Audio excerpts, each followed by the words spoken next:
All rise.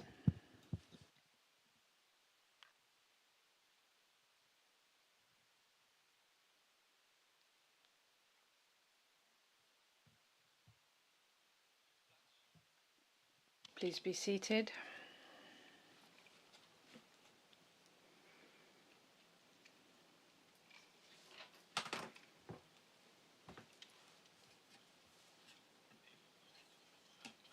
Let's just wait for the photographers to finish.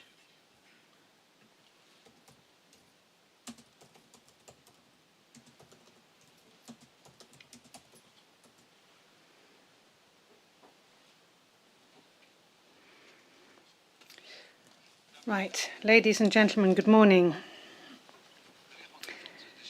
The court is resuming the hearing that was suspended yesterday after we started. And this hearing concerns the criminal cases of the defendants Girkin, Dubinsky, Pulatov and Charchenko. The cases against the 4 defendants are heard simultaneously, but not in a joined way. Present here today are Mr. Duschat and Mr. van Eyck, counsel of Mr. Pulatov, and the court pointed out yesterday that you already had indicated that you are explicitly authorized, and I keep asking you the same question. Correct, says Mr. Duschat. And the criminal case against Mr. Pulatov was continued yesterday and is being continued today in an adversarial proceedings. The court notes that today relatives are present, members of Counsel for the Relatives, prosecutors, and representatives of the press, guests from abroad. They're all present here today. So once again, welcome to all. And what I always highlight is that the procedure today is no different from earlier hearing days, and that in other rooms of this court building you can follow the hearing in a video connection, and that the hearing can be followed via live stream both in Dutch and in English, and you're not allowed to make any audio or video recordings during the hearing. Since the last hearing, the court on 20 May 2022 received a copy of an email of the defense addressed to the public prosecution. And in the letter, the defense confirmed that it had learned that the prosecution had launched a digital application.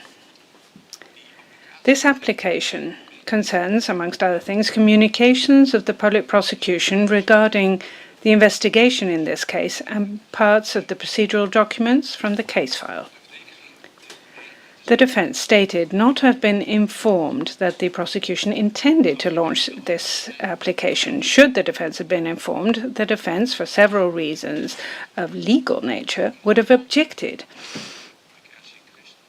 In any case, the launch of the application, the timing thereof, and the content that is disclosed elicit many questions that the defense intended to put to the prosecution after consulting with the client. And the defense specifically referred to the posting of video recordings of client and the counsel, and the defense requested that the video recordings be removed from the website. The public prosecution on 23 May 2022 replied to the defense, sent a copy to the court, and indicated that it didn't see any reason to change its earlier decision regarding the posting of the publication. And as far as the video recordings are concerned, the prosecution had pointed out earlier on that they had been published already by the court and public prosecution. The court assumes that the defense will discuss the matter in further detail in its rejoinder, which is on the agenda for today. The court would like to highlight the following with respect to this application. The application was launched on 18 May 2022 around 2 p.m. That was shortly after the reply of the public prosecution had finished and shortly after the hearing had been suspended. The Department of Communication and Information of the court was informed less than an hour prior to publication of the imminent publication of the app and the content of a press release about the matter. And this information reached the judges shortly before the intended publication, furthermore, at a point in time in which the publication, by informing certain media about that fact, was irreversible, and the court faced an established fact. At this point in time, the court would like to highlight that the court was surprised by the publication of this application that includes procedural documents, and particularly because the court just shortly before had taken a decision that same day to lift the restrictions that applied with respect to access by the relatives to certain documents of the case file, and also the possibility for relatives to obtain copies of these documents. And the court, when it lifted these restrictions, explicitly pointed out that the documents from the case file can only be used for purposes pertaining to the criminal proceedings. That said, I will now hand over to the defence, so that the defence today and tomorrow can proceed to present its rejoinder.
Your Honours, members of the Prosecution Counsel of the Relatives, ladies and gentlemen, today I shall start with the section that we put forward in oral arguments, which is the right for the prosecution to prosecute.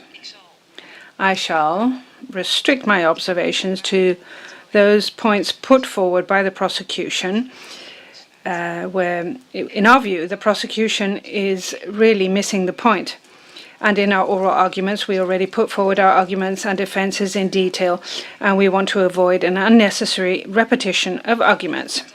The prosecution's reply has given the defence no reason whatsoever to change its positions. We unequivocally persist in the defences we put forward, and this applies to all the parts of all the defences put forward, which, considered in interconnection and comprehensively, shall lead to the decision that the proceedings as a whole, as referred to in Article 6 of the ECHR, are not fair. Let me start with the presumption of innocence. The interpretation of the presumption of innocence, as put forward in oral arguments, is not the interpretation of the defence, it's the interpretation of the ECHR. We refer to several judgments and sources, and in detail we discussed all facets of the presumption of innocence according to the ECHR. The prosecution fails to acknowledge as much. Presumption of innocence, unlike the prosecution would have us believe, concerns assertions about alleged facts. As we argued, Article 6, Section 2 ECHR prohibits assertions or press conferences that anticipate the assessment of facts on the part of public authorities. I am quoting. It also covers statements made by other public officials about pending criminal investigations which prejudge the assessment of facts by the competent judicial authority. In the presumption of innocence, we're not only concerned with assertions in which the suspect is being referred to by name and with pictures, especially because the facts, as is the case in this case, are so interwoven with the culpability with respect to one or more defendants that these things cannot be seen separate from each other. The example the prosecution gives in order to support its position that the way in which the so-called facts have been disclosed, that they go beyond the scope of the presumption of innocence, this example makes it extremely clear that this position simply cannot be upheld, because this is not a fact of only disclosing the fact, to use the example of the prosecution, that someone has been shot down on the street. That example, if we were to apply it in this case, it would be boiled down to disclosing the fact that an aircraft was shot down in Ukraine. And the presumption of innocence would not be an impediment here. But that was not all. It was disclosed that the aircraft was downed in Ukraine with a Buk missile, the 9M38 series, supplied by the 53rd AAM Brigade of the Russian army to the separatists of DPR, of which Oleg Pulatov was part of, and that made sure that the missile was fired from a field near Pervomaisky, which is why the comparison given by the prosecution on television doesn't hold water and has no merit. The prosecution furthermore keeps referring to the perpetrators. The dutiful claims that the defendant is innocent until his culpability is established do not detract from the repeated presentation of our client as being the perpetrator. And the same applies to the interview after the public prosecution's address. The public prosecution, in its reply, quotes a quote highlighting the rule of law. And the prosecution hardly refers to what the prosecution said and what we said in that respect in our oral arguments. The prosecution fails to acknowledge that taking a position in the public prosecution's address is something completely different than giving an interview in a national newspaper before the defense has even spoken, and in which the public prosecutor constantly classifies a suspect in an ongoing investigation as a perpetrator. The fact that the prosecution fails to understand that is absolutely incomprehensible. About the interview, the prosecution says that not the outcome but the meticulousness is at the heart of this trial. Well, the public prosecution may well say so, but that is void of meaning if we compare it to what is said in the interview, such as they did what they did. There is a difference between knowing things and being able to prove things in terms of criminal law. With these texts, the public at large will not be so much interested in the outcome of this trial. The outcome in the case of an acquittal will be considered as not being able to prove in terms of criminal law what they in fact did. And the prosecution knows this. That was the gist of the interview and not the interest or the significance of rule of law. In our oral arguments, we emphasized that the words of the public prosecution, and this is a quote by the way, are the words of an authority and so therefore are very convincing from the public's perspective.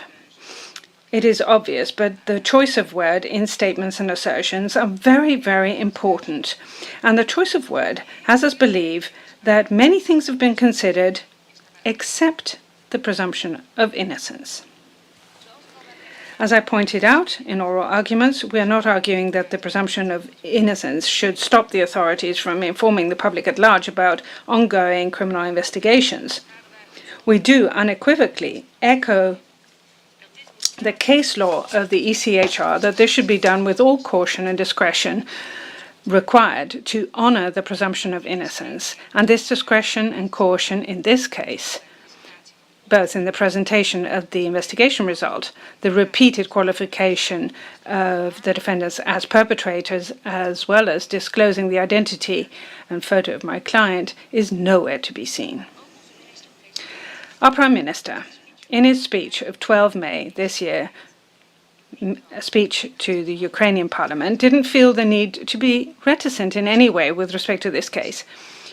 According to his published speech, he spoke the following words, and this is a liberal translation. And here in the Netherlands, with The Hague as legal capital of the world, here in the Netherlands, we feel an extraordinary responsibility. For almost 8 years, we are getting closer to the Russians that are responsible for downing flight MH17 at Donetsk. And we're getting there, step by step, end of quote. In other words, we're almost there, and we've almost convicted the Russians that downed flight MH17, does he even know that one of the 4 defendants is a Ukrainian national? And does he know that they are suspects? And it is the question whether these Russians and or this one Ukrainian are responsible, and until that time they are innocent. Does he even know that your court is yet to decide on the question as to whether the defendants are guilty? And does he know how paradoxical it is to surrender the values of the presumption of innocence on the one hand, and in the same breath express your pride with respect to the legal capital of the world? And then, in the reply, just after the reply of the prosecution had been finished, the prosecution launched a website on 18 May 2022. And the website can be started by pushing the button, Start the Story. And the public prosecution calls the website The Story and calls it a publication in which you can read which evidence is comprised in the case file, as if the public prosecution wanted to violate the presumption of innocence one more last time.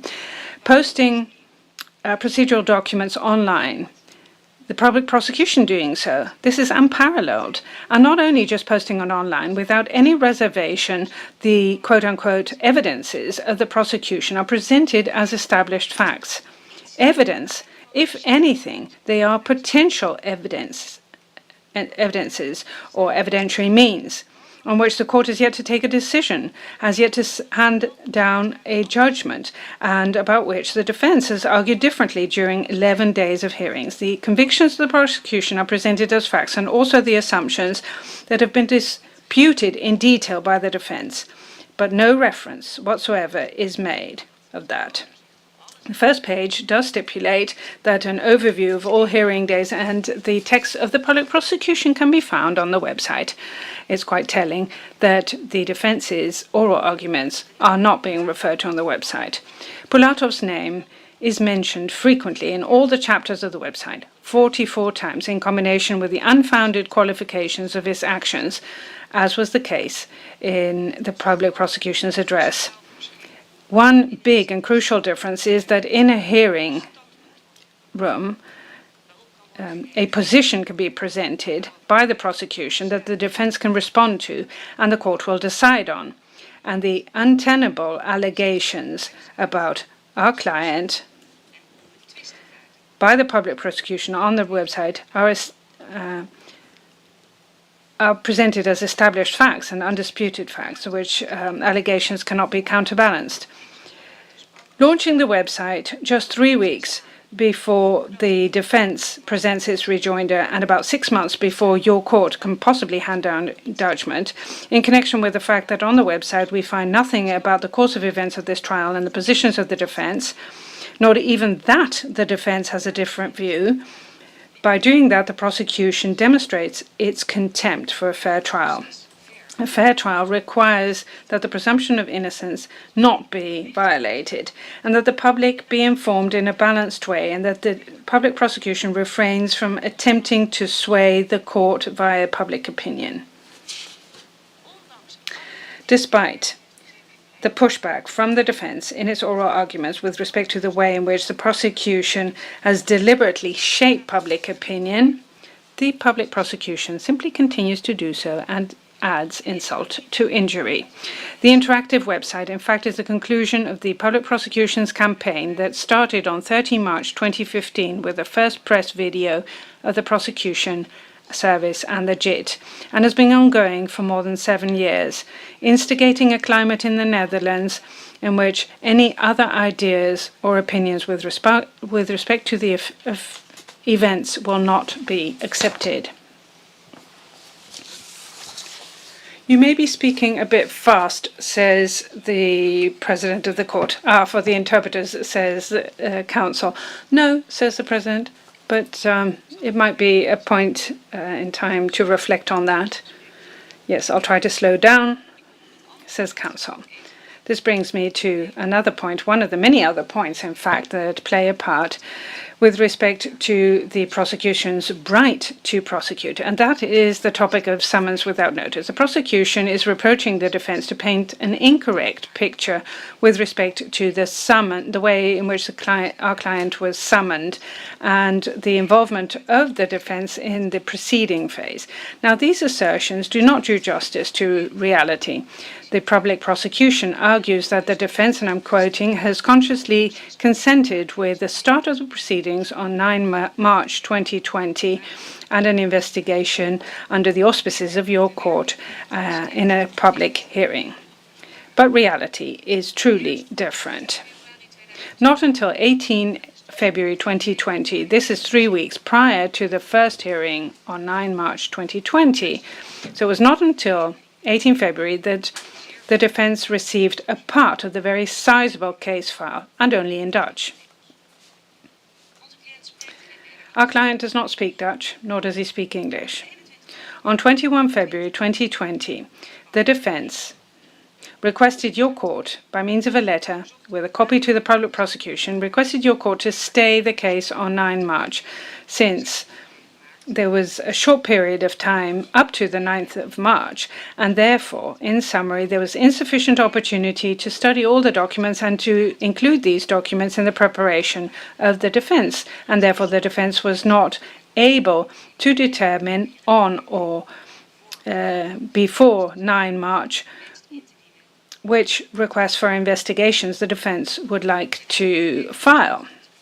And in order to be able to properly prepare the defense and to decide whether, and if so, which preliminary defenses had to be put forward, the defense requested a stay.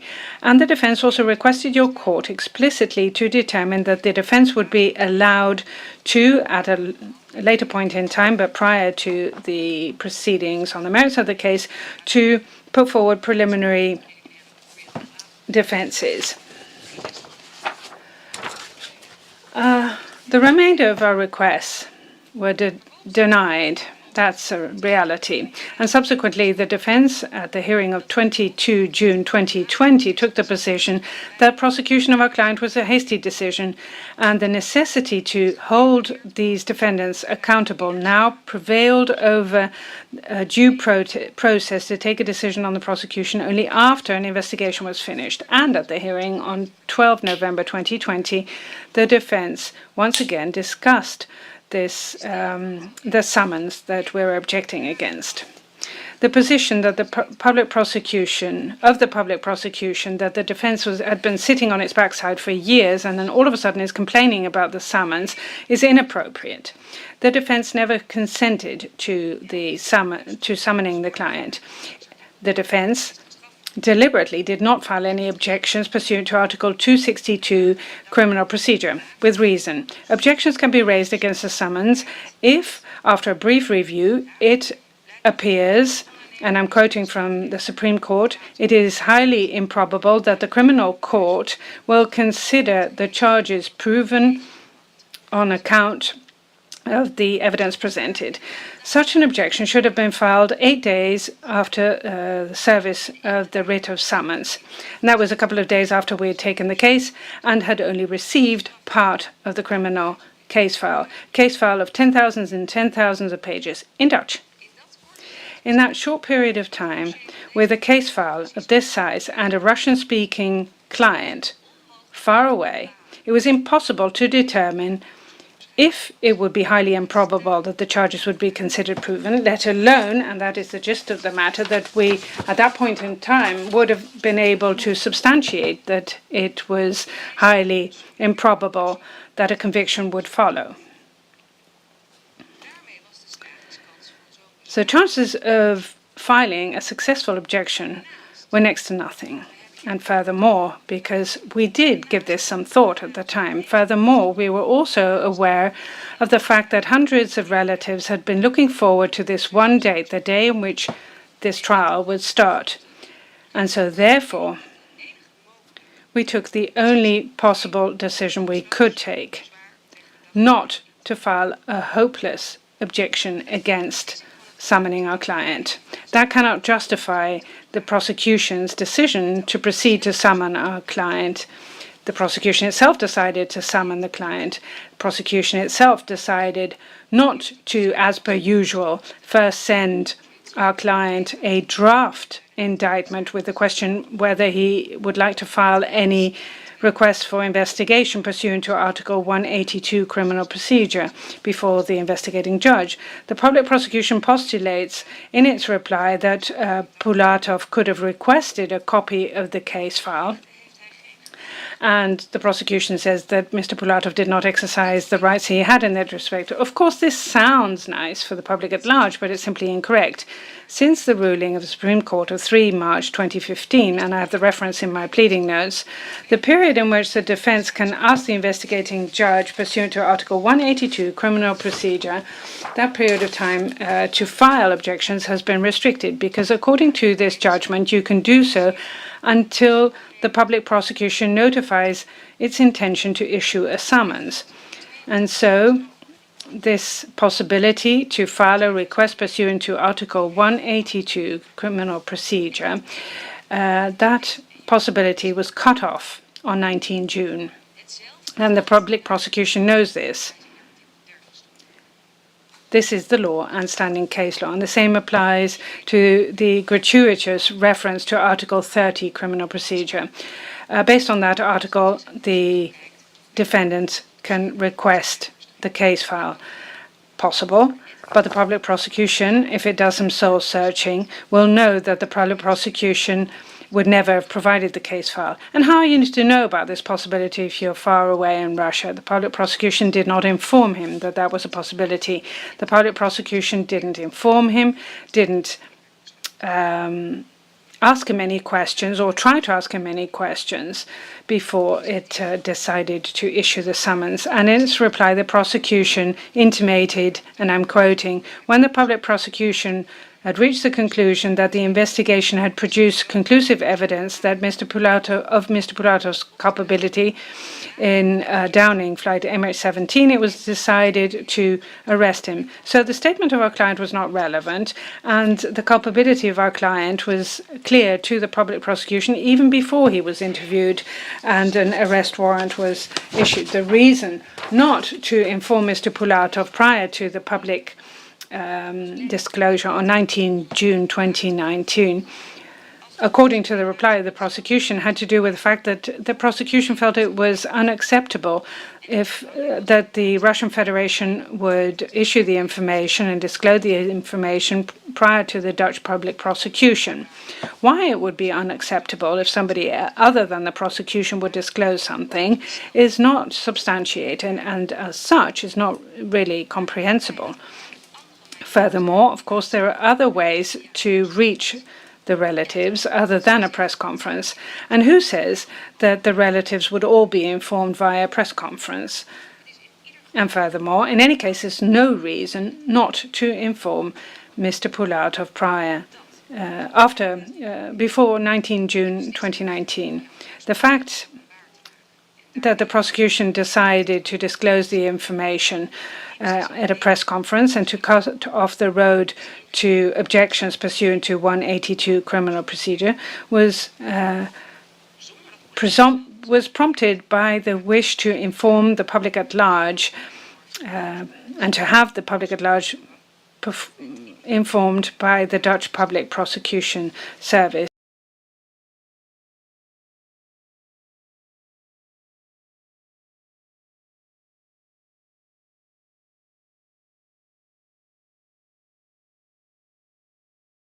Onverkort gehandhaafd. Vanuit het oogpunt van eerlijkheid en equality of arms dient de verdediging de resultaten van het onderzoek van het OM te kunnen onderzoeken, te betwisten en te verifiëren. En in dat opzicht is de verdediging ernstig beperkt. En dat heeft gevolgen voor de eerlijkheid van het proces. Het Openbaar Ministerie zegt verbaasd te zijn over dit standpunt en zegt: Pulatov heeft effectief gebruik gemaakt van de verdedigingsrechten die hem toekomen. The witnesses are maintained in full. From the perspective of equality of arms and honesty, the defense must be able to verify, to challenge, and to investigate the results of the investigation by the PPS. And the defense was seriously limited in doing so, and that has consequences for the fairness of the trial.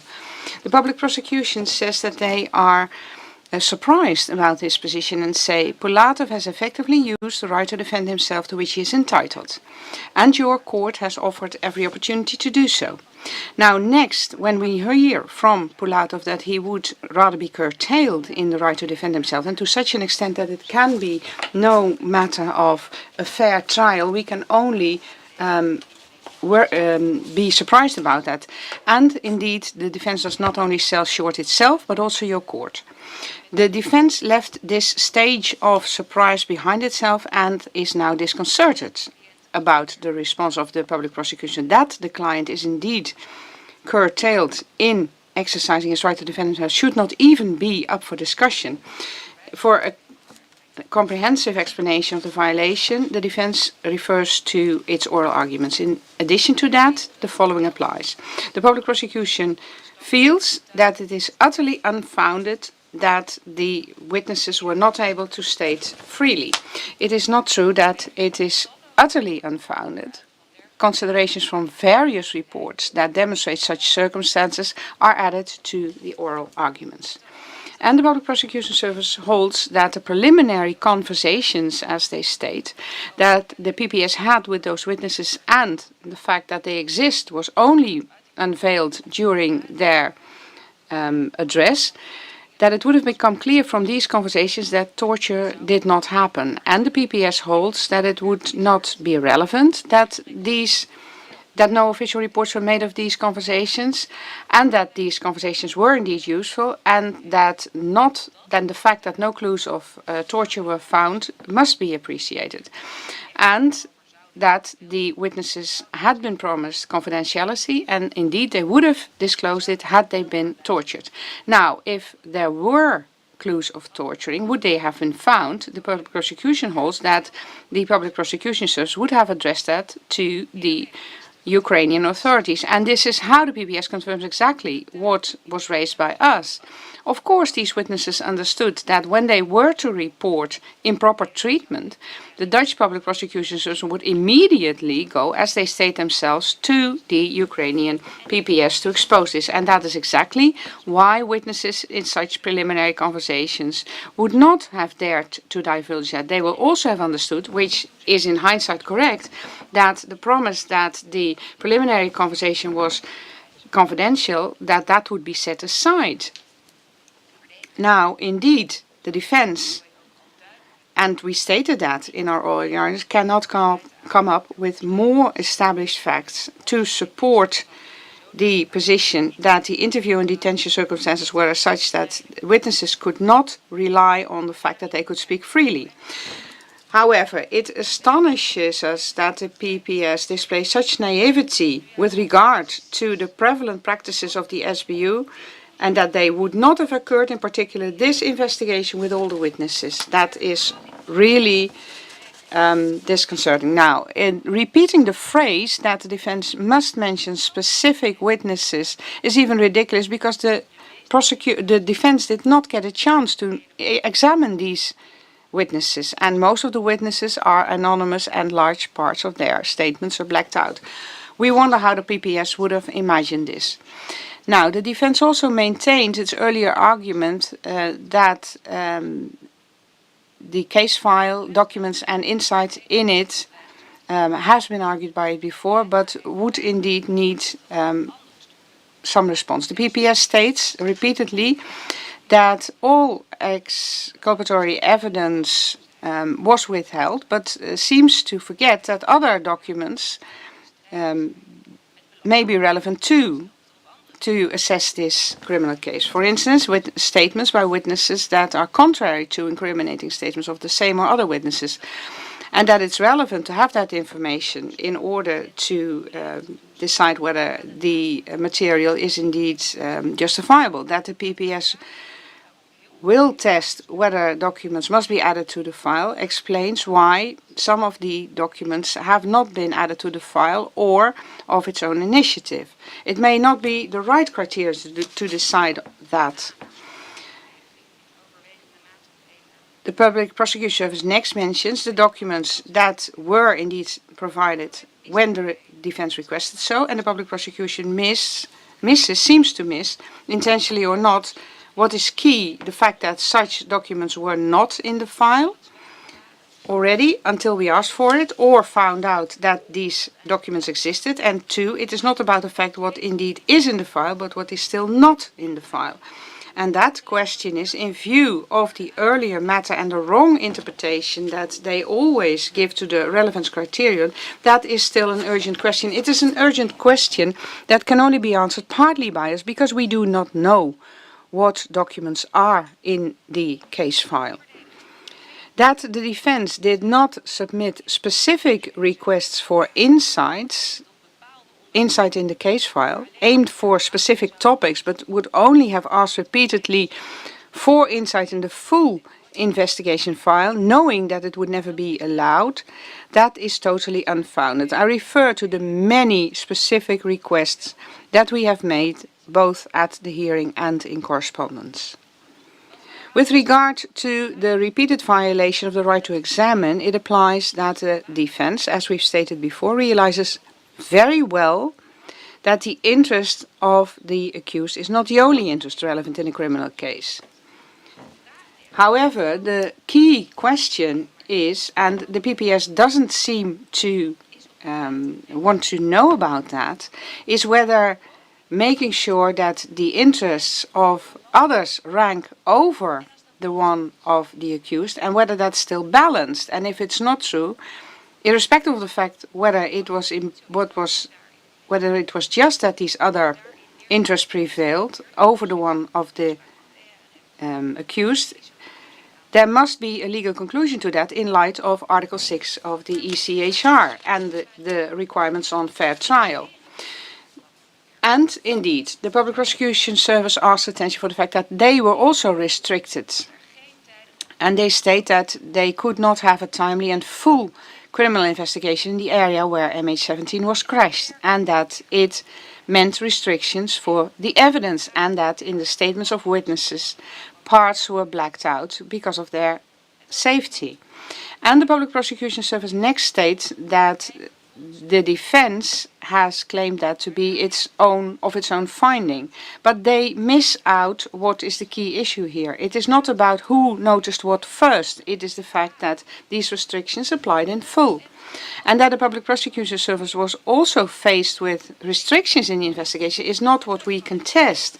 The PPS, however, cannot invoke Article 6 of the ECHR, but can and must do with their judicial authority attach the right consequences to that. And that is where the rub is, that the Public Prosecution Service does not attach the right consequences to it, but presents the results of the investigation that they could conduct are presented as evidence against our client and the base for demanding a lifelong prison sentence.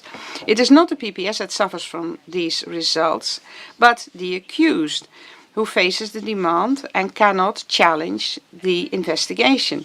The Public Prosecution Service therefore disregards that the burden of evidence is on the Public Prosecution Service, but it's up to the defense to make sure that they verify the evidence that is presented by the PPS, which is only potential evidence in this case. And that was made nearly impossible for the defense in this case.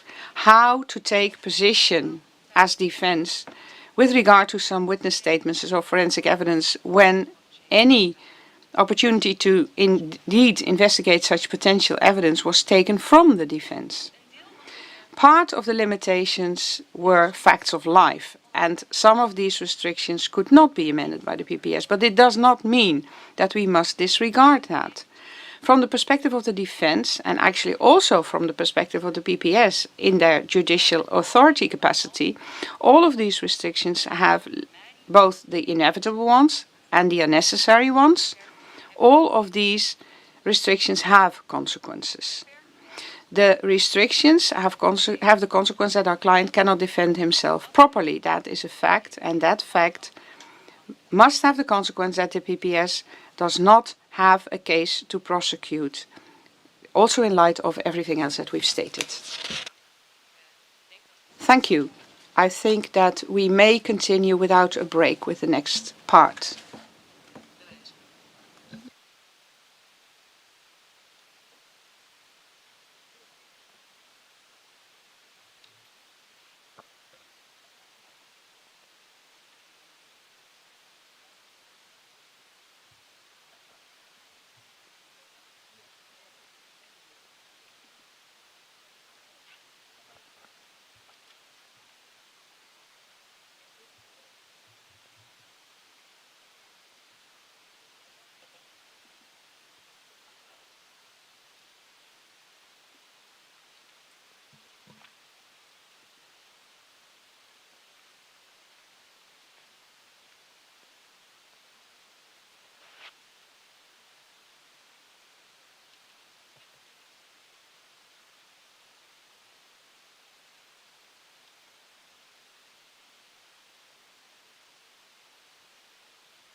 While you're having a sip of water, the idea is that we take a break after this section, but the question is whether that might be too long.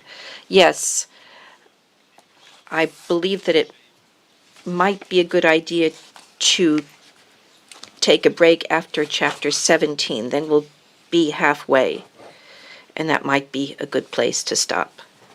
But I'll leave that to your discretion.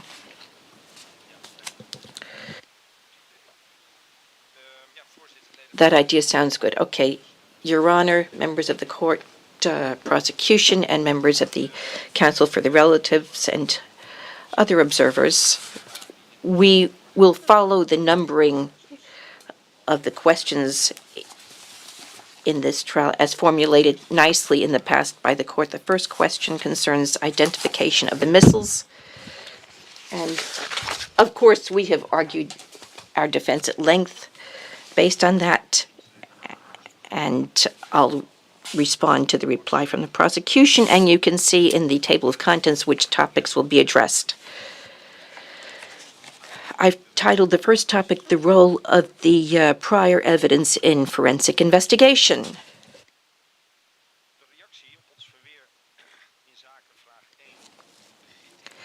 The response to our defense regarding question 1 opens with the assertion that it's a misconception that the question as to whether flight MH17 was taken down with a Buk missile can be answered based solely on forensic evidence. To date, neither the court nor the defense have expressed support for this view. And in the pleading notes, nor with this position adopted in the pleading notes regarding question 1. We have argued, however, the danger that is imminent, however, is that other non-forensic evidence will be sought to support the desired idea that it was by definition a Buk missile, and thinking in the process that the forensic investigation does not rule that possibility out. This is exactly what the prosecution is doing in response to our explicitly substantiated position by opening with a repeat of their own narrative about non-forensic evidence. That section then concludes with the remark that the investigation results of the forensic evidence confirm the investigation results of the non-forensic evidence. The legal reality, however, or I should say the factual reality, is in fact otherwise.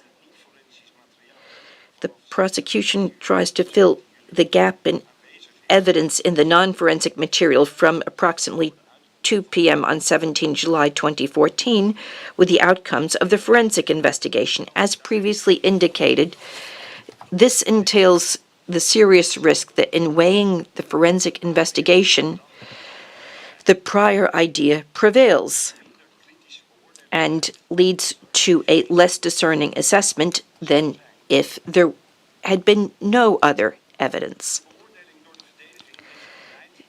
Assessment by the evidence has yielded pleading notes of 226 pages, and even if you don't agree with all arguments raised, you cannot legally conclude that the defense lacks any factual foundation.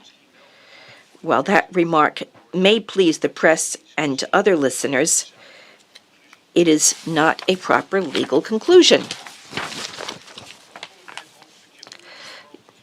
Now, the chapter of unrefuted defenses on reply and suggestions in quotation marks. Before I address the substantive response from the prosecution, I've listed, without reading them all out, which chapters of the defense the prosecution has not addressed or has hardly addressed, and you see that this is quite a long list of chapters.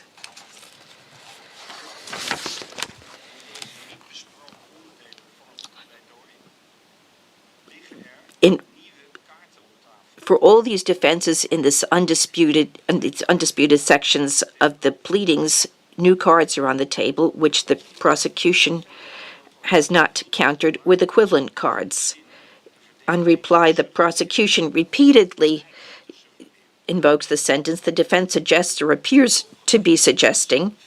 Next, the prosecution elaborates on what the defense is believed to have suggested in the defense arguments, and then responds to its own statement as if it had come from the defense. Your Honor, the fact that the prosecution regularly uses this construction and mentions suggestions reveals that the prosecution found no quotations to make their own point. Otherwise, the quotations undoubtedly would have been cited at those sections, and in rejoinder, I will demonstrate that these quotations were not present either. In cases where the prosecution asserts that the defense is suggesting something, not only are they incorrectly quoting the defense, but they're also devaluating the point the prosecution wanted to make, because that point is of little value if it is not based on a statement, if it is based on a statement that the defense did not make. One apt example, and that takes me to Chapter 3 regarding alternative weapons and other types of sources of evidence.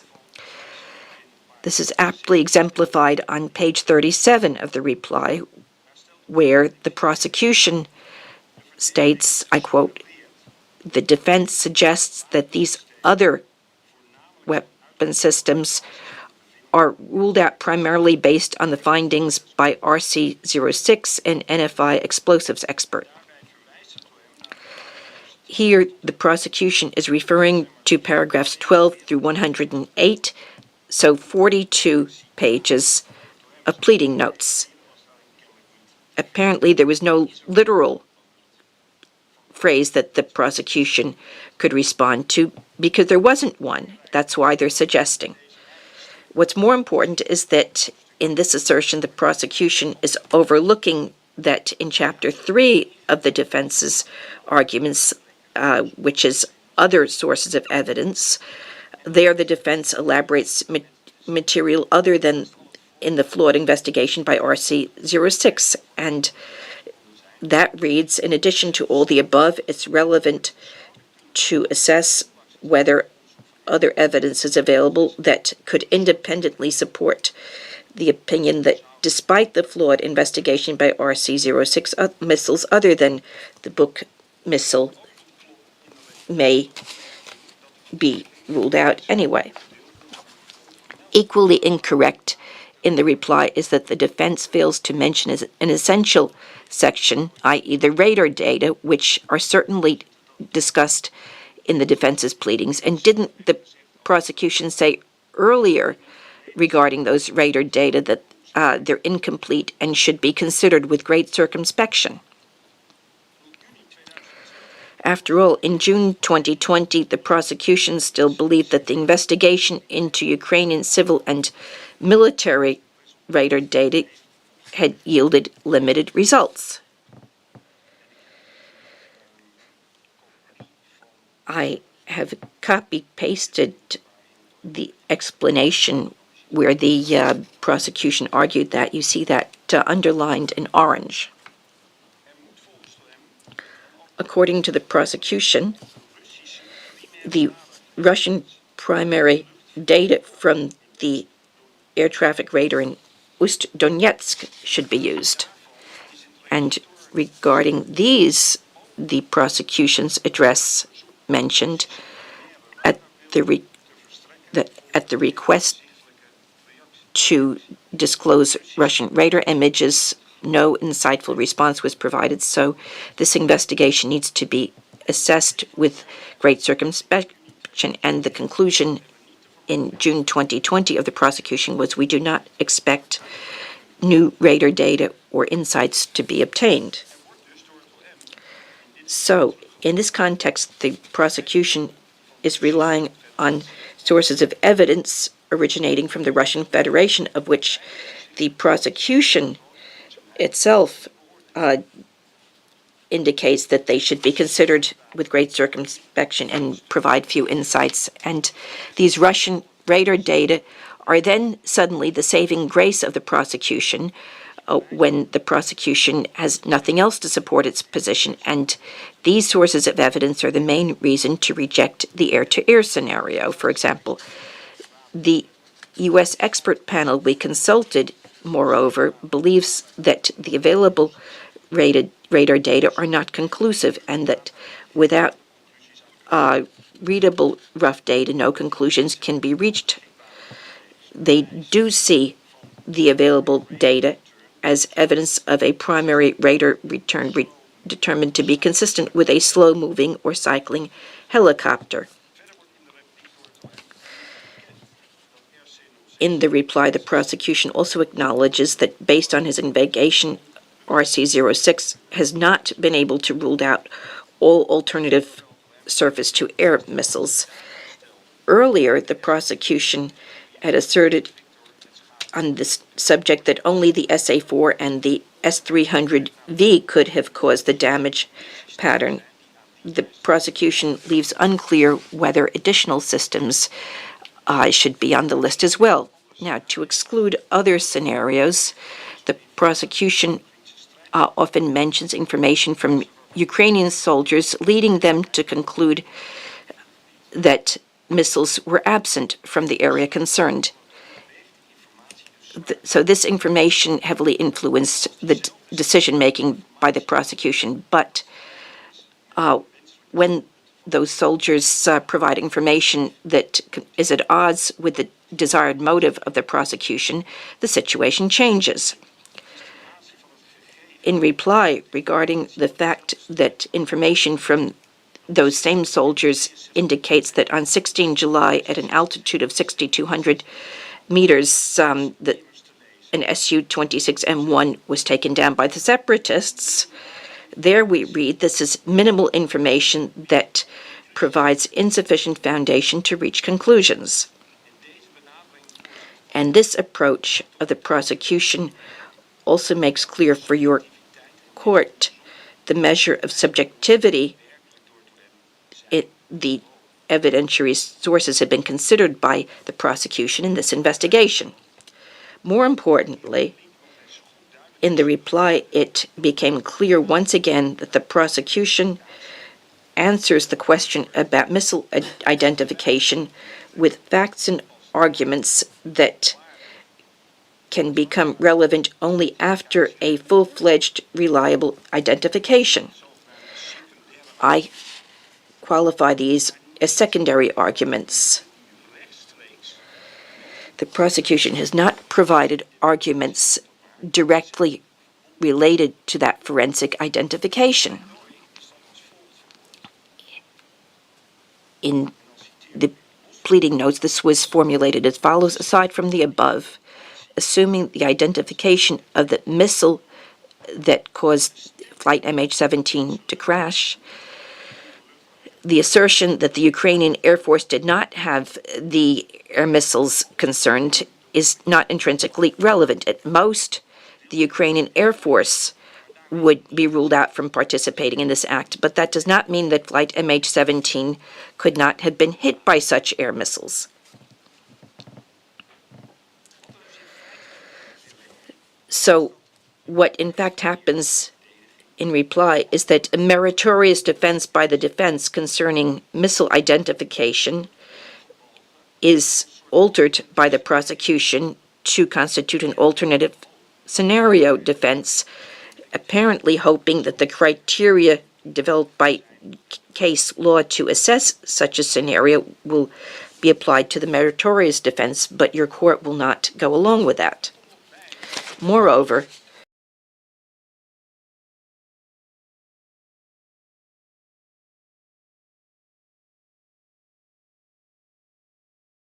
in een ander verband op terug.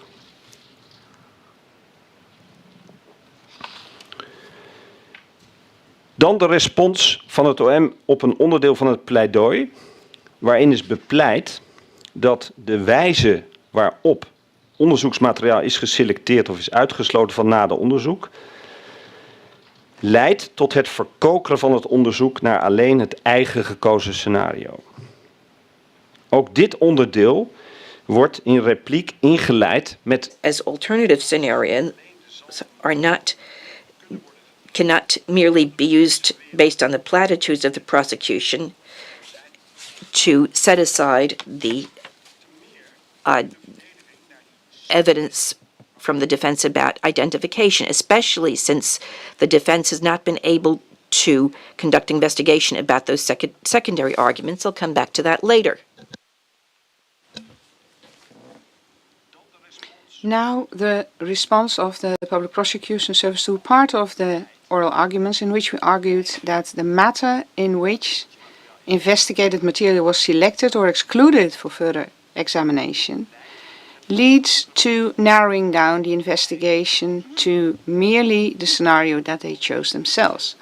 This part was also introduced in its reply with the remark that the defense suggests this and that, instead of describing exactly what the defense said and in what context they said that. One of the examples mentioned in the PPS address is the report that I discussed, the NFI report Primo 8883, about the bullets that were found. It was quoted in the prosecutor's address as an example of the unilaterally instructed NFI investigation. First of all, the NFI had excluded further investigation to those bullets on rather rigid other grounds than the arguments that now were mentioned by the PPS in its reply. It is not shown that either the NFI, the JIT, or the Public Prosecution Service even considered the possibility that these bullets could also be part of a warhead. Next, the report of the NFI does not state the diameter of the bullets explicitly, and it does not demonstrate that the bullets were weighed.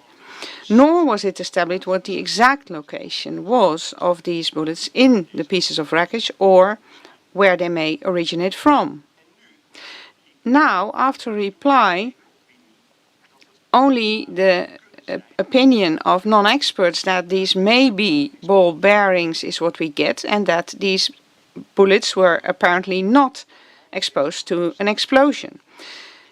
There is no expert opinion that is the basis of all of these suppositions. The number of bullets is not stated in the report either, and only because of the arguments we now know after reply that it's not just a few bullets but 27. Now the question is what our position is after the further explanation in the reply. When the diameter of the ball-shaped warhead fragments of an SA-5 missile were represented correctly by RCO6, these bullets do not originate from an SA-5 missile. However, the discussion of the reports of RCO6 during the arguments and from the reports itself, it can be derived that the data that he used about the diameter and the weight of the warhead fragments are not very reliable.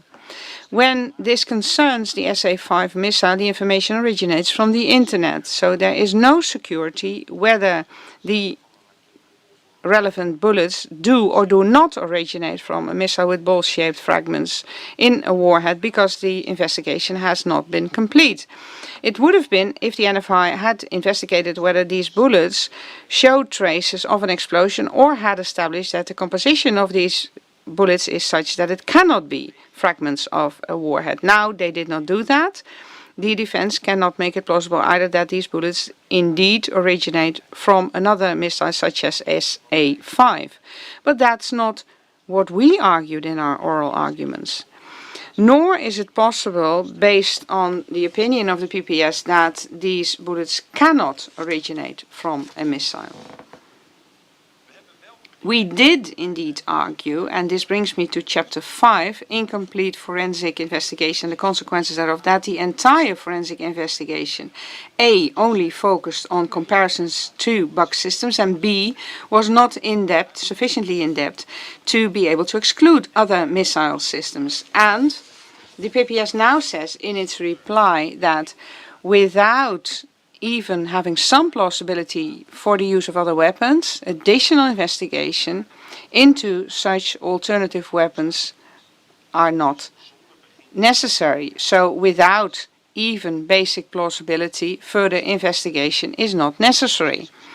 And it was also stated that this is because other weapons were not investigated so in-depth as the Buk missile, and therefore it is not necessary to conduct a full investigation into this type of air-to-air weapons. That's the quote from the reply.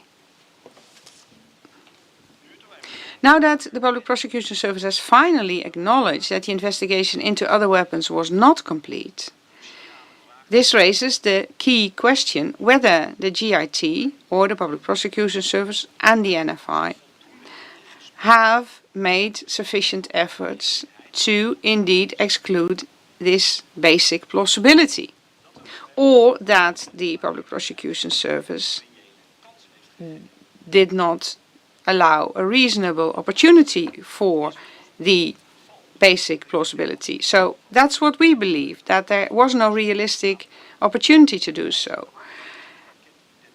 With regard to the way in which the missile identification investigation took place in this case, and that's in fact also the opinion of the American experts that state, and not without reason, that the GID has not conducted scientific investigation whether other ground-to-air missiles could have caused the crashing of MH17. They would not have done that had they noticed that, had they taken the opinion that indeed the forensic file convincingly identifies the Buk as the responsible weapon and excludes alternative weapons based on that. As a consequence of the restricted and unilateral investigation, the defense can only do what it has done now in order to point out other alternative weapons that may have caused the explosion near MH17. For the defense does not have nor the authority, nor the means, nor the access that the PPS has. And this opinion is also in line with what the court described as the task of the defense, that the defense is not responsible to discover what actually happened. And that is why it is incorrect to think, as the PPS does, and to state that inadequate investigation or restrictions in an investigation, as was just stated, only constitute a procedural risk for the Public Prosecution Service. That's not true.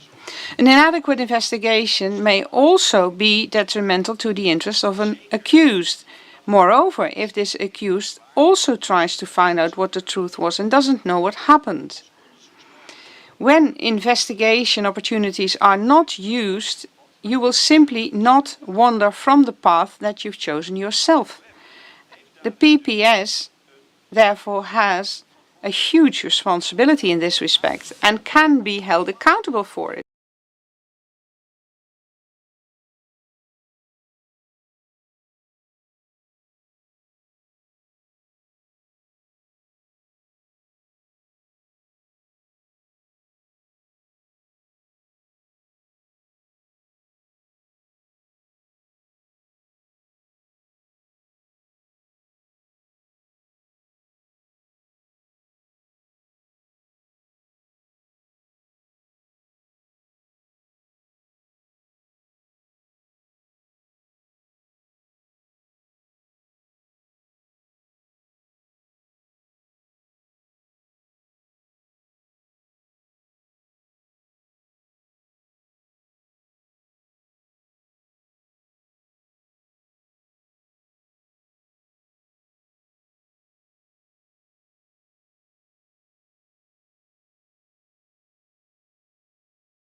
Niet aannemelijk zijn geworden. En daarmee is het beginsel van equality of arms ook serieus in het gedrang gekomen. En is deze omstandigheid in samenhang met alle andere omstandigheden die zijn bepleit in deel 2 van onze pleitaantekeningen, reden dus om primair die niet-ontvankelijkheid uit te spreken. Subsidiair vergt het beginsel van equality of arms in zo'n uitzonderlijke situatie dat de beperkingen die in dit verband voor de verdediging Aim was to make sure that this basic plausibility was unveiled. And the Public Prosecution Service resisted tooth and nail to that. And the court ordered that further investigation into alternative scenarios raised by the defense will not be ordered. On balance, on the one hand, the defense is stated not to make positions about alternative weapons plausible, and on the other hand, any investigation into these alternatives is cut off.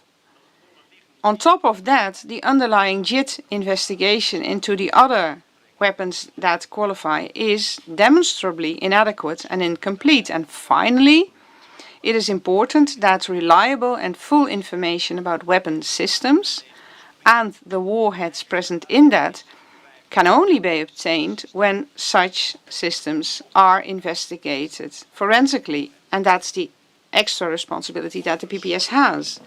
Other types of gathering of information do not provide reliable results because of the classified character of all of these weapon systems. And as such, Your Honor, the defense has been put in a nearly impossible position in this case because it has not received enough opportunity to raise exculpatory evidence, and as such it was unable to perform its tasks as it should have. Due to all of these circumstances, the defense cannot be accused that alternatives did not become plausible. And as such, the principle of equality of arms has been harmed seriously. And this circumstance, in coherence with all the other circumstances that we already argued in part 2 of our notes, therefore this is the primary reason to state that the public prosecution does not have a case to prosecute. Alternatively, the principle of equality of arms requires in such an exceptional situation that the restrictions that existed for the defense in this context, when viewed in coherence with the large responsibility that the PPS has for a comprehensive investigation, that these can only be balanced, or in other words, can be compensated, when the court weighs not being able to exclude other weapon systems so heavily that the final decision with regard to question 1 is that the available evidence does not provide enough reason to state that the case is proven. 4, it cannot be excluded in all probability that MH17 was indeed wrecked by another weapon than a Buk missile. Now, ending up with the chapter focus of the GIT investigation.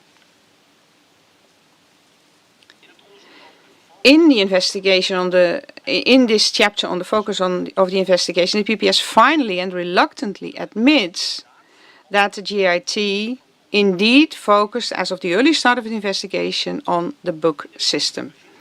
The PPS starts in this chapter once more with the statement that the defense seems to suggest that the forensic investigation could only start after arrival of the wreckage in the Netherlands. I was unable to find what that is based on. And the Public Prosecution Service refers to marginal number 67 in the oral arguments, but that doesn't make that relevant suggestion. The purport of the relevant remark in the marginal number in the oral arguments is that it had been decided in an early stage to dismantle a Buk missile, but that the file did not explain what the reason was to specifically only dismantle that type of missile. Now, it was finally explained in the reply, because we heard the following. And during these forensic investigations, the first relevant findings were made that co-directed the further investigation. And they aim at finding metal parts, of which some were still recognizable as a bow tie and a tile, and these early forensic findings, in coherence with other early findings of photos, videos and intercepted conversation, led, according to the PPS, to the focus of the forensic investigation on the Buk missile. And to go outside my notes to the Bowshite taped fragments, according to the Public Prosecution Service, furthermore, the shape of the fragments, so the shape after detonation also provides the original shape of before detonation, and there can only be one conclusion. These parts originate from the new warhead. As such, the PPS disregards that this opinion is contrary to what several experts of NFI and RMA stated in their reports. They state that the shape of a part after impact does not reveal anything about the original shape that the part had. In other words, the GIT should not have been led at the beginning of the investigation by the alleged bow tie shape. I return to the focus of the GIT investigation. In view of what the PPS stated in its reply, it is correct what the defense stated in Chapter 4 of the relevant oral arguments. And as such, the partial conclusion of Chapter 4.8 is still upheld, which means that it was a unilateral approach by the principle of the NFI, and that is one of the reasons why, from a forensic perspective, the results of that investigation by NFI have only a limited value. And that is due to the fact that there was a limited distinctive character of the fragments that were investigated, as discussed. That the clues for the use of a Buk missile only increased when the investigation progressed cannot be a surprise. The defense has addressed in its oral arguments that there was a so-called confirmation bias, and scientific investigation has demonstrated that that confirmation bias is an obstacle for fact-finding. And I said a lot about that already, so I will now continue with the next paragraph. Which brings me to the final chapter before we will have a break, which is Chapter 7, the limited value of the element composition investigation. With regard to the limited value of the element composition investigation, the PPS and the defense seem to agree. Since the PPS states in its reply with regard to, for instance, the Venturi, we agree with the defense that merely based on element composition investigation, no absolute security can be obtained about a direct relation to the missile that is responsible for downing MH17. We add to that the words no absolute security in the sentence of the PPS must mean no security at all, because of the limited evidential value of the element composition investigation in this case. In addition, it should be remarked that with regard to most of the missile parts found, no element composition investigation has been performed at all. I think that we should have a break. So we will interrupt the hearing. Now we will continue at 11:45.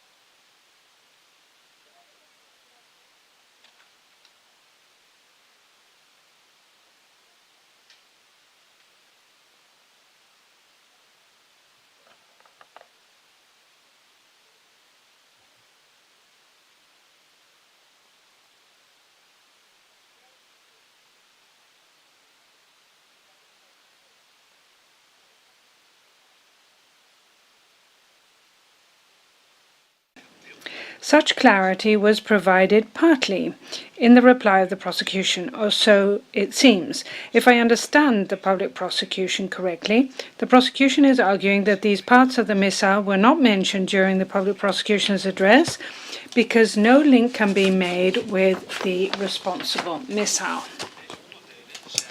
These missile parts, according to the prosecution, are not the strongest means of evidence. Those are the words of the prosecution. But what they exactly mean by that remains unclear. Also, in view of the fact that in the prosecution's reply, they failed to comment on a number of defenses, such as in Chapter 9 of our oral arguments, regarding the sites where the missile parts were found. The clarity we requested from the prosecution wasn't really provided as far as we're concerned, and this underlines the point, Your Honour, that an inadequate investigation leading to unspecified evidence is at the expense of fact-finding and therefore the expense of our client. If with respect to these missile parts a greater effort had been made, we might have been able to unequivocally demonstrate that the missile parts that were found did have a link with the explosion near MH17, and that the casing in July 2014 did belong to the Ukrainian armed forces, or that the missile parts had no link whatsoever with the explosion near flight MH17, and that, for instance, there was planted evidence with all the resulting consequences. But we don't know about this because no proper investigation was conducted. The public prosecution leaves all this up in the air by not taking a clear position. And to use the words of the prosecution, this is the same smokescreen as the smokescreen the prosecution reproaches Almas Ante of. The prosecution also refers to the fact that the missile administration cannot be used. They dismiss that possibility. And they do so based on decisions taken by your court. The prosecution argues that your court has, and I'm quoting the reply of the prosecution, that your court already has decided that this administration says nothing about the situation in 2014. This is the reason why, according to the prosecution, the administration cannot provide any evidence for the argument that the individual parts would belong to different missiles, and particularly the link between the administration and this position is what I would like to elaborate on. I think that this demonstrates the incorrect interpretation of your interim decision because the context was not considered with respect to this decision. Your court considered in its decision of 3 July 2020 that the prosecution refers to. So your court decided, and I'm quoting, court notes that the parts concerned of that missile administration concern the years 1986 and 1987. The court fails to see how examining a witness can contribute to the answer to the question as to where the specific missile was located in 2014 according to those records, that administration. Now, specifically, this concerns the question who had the missiles referred to in the records in 2014. That was the context of the request at the time. So who had the missiles at the time? Was that the Ukrainian Armed Forces or any other party? But that is not why the defense referred to the administration in the context of evidentiary issue 1. What the administration can provide us with is an answer to the question which parts together form one missile, the venturi and the casing, and for which type of missile. To answer the question whether the 9 missile parts that were put forward come from one and the same book missile, it is necessary to include the missile administration by way of supportive evidence. Now, the lump in the cockpit frame and the lump in the truss. With respect to the lump in the cockpit frame, the public prosecution, in its reply, fails to discuss what has been put forward, and I include in my pleading notes the paragraph numbers, what has been put forward regarding the shape and the direction of the damages to the cockpit frame, and from which direction the lump would have penetrated the frame. Nor does the prosecution specifically discuss the demonstrated contradiction in our oral arguments between the Imprimo 6937, the visible location of the lump in the frame, and the positioning of the frame in the recovered wreckage, and the same frame positioning in the JIT animation of September 2016. What the prosecution does highlight in its reply, and I will quote the words, that the exact location of the lump in the cockpit frame follows from Primo 6937.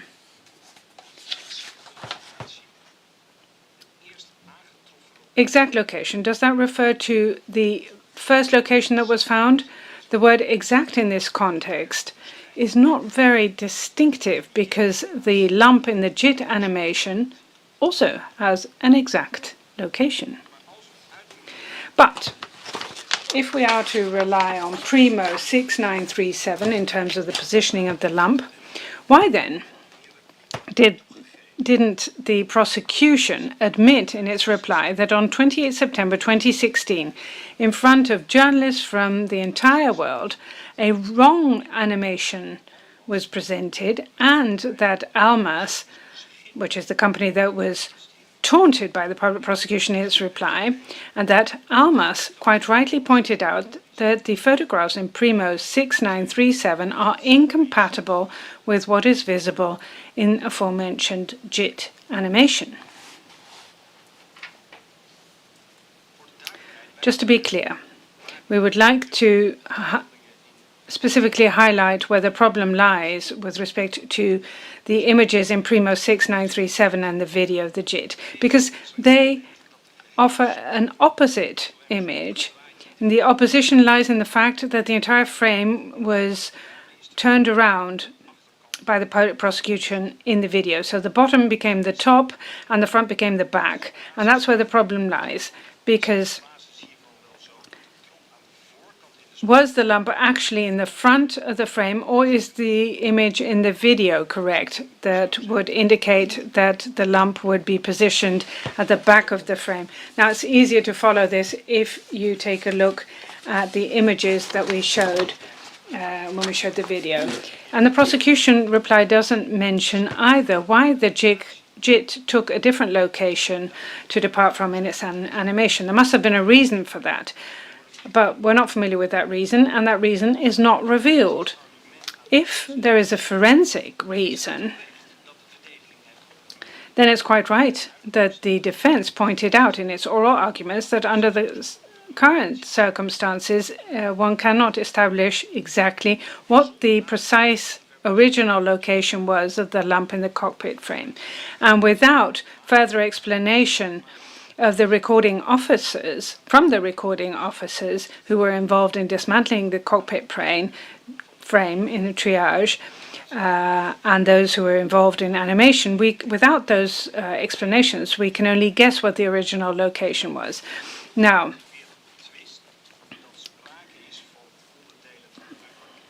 the public prosecution says that the defense has disputed without giving reasons that these are parts of a Buk missile. Of course, the public prosecution may have a different view than the defense, but we're not dealing with us disputing something without reasons. We have explained, with respect to the lump in the truss, that the distinctive character of the manufacturing traces has not been established, and that the base plate of the other military missile systems were not studied. And I'd also like to refer to paragraph 64 of our oral arguments in this respect. And so therefore, everything set out in subchapters 6.5 and 6.6 should be read in connection with the paragraph numbers that I've included in my pleading notes. And the public prosecution failed to comment in substance on all these arguments. With respect to the manufacturing traces on the lump from the cockpit frame, I'd like to say the following.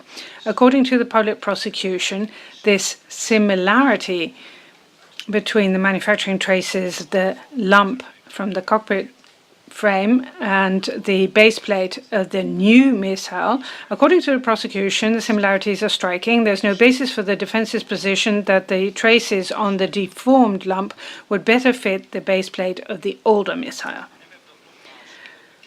We took another look at this. We looked at the images the prosecution showed in its reply, and we continue to disagree, and ultimately it'll boil down to a visual assessment.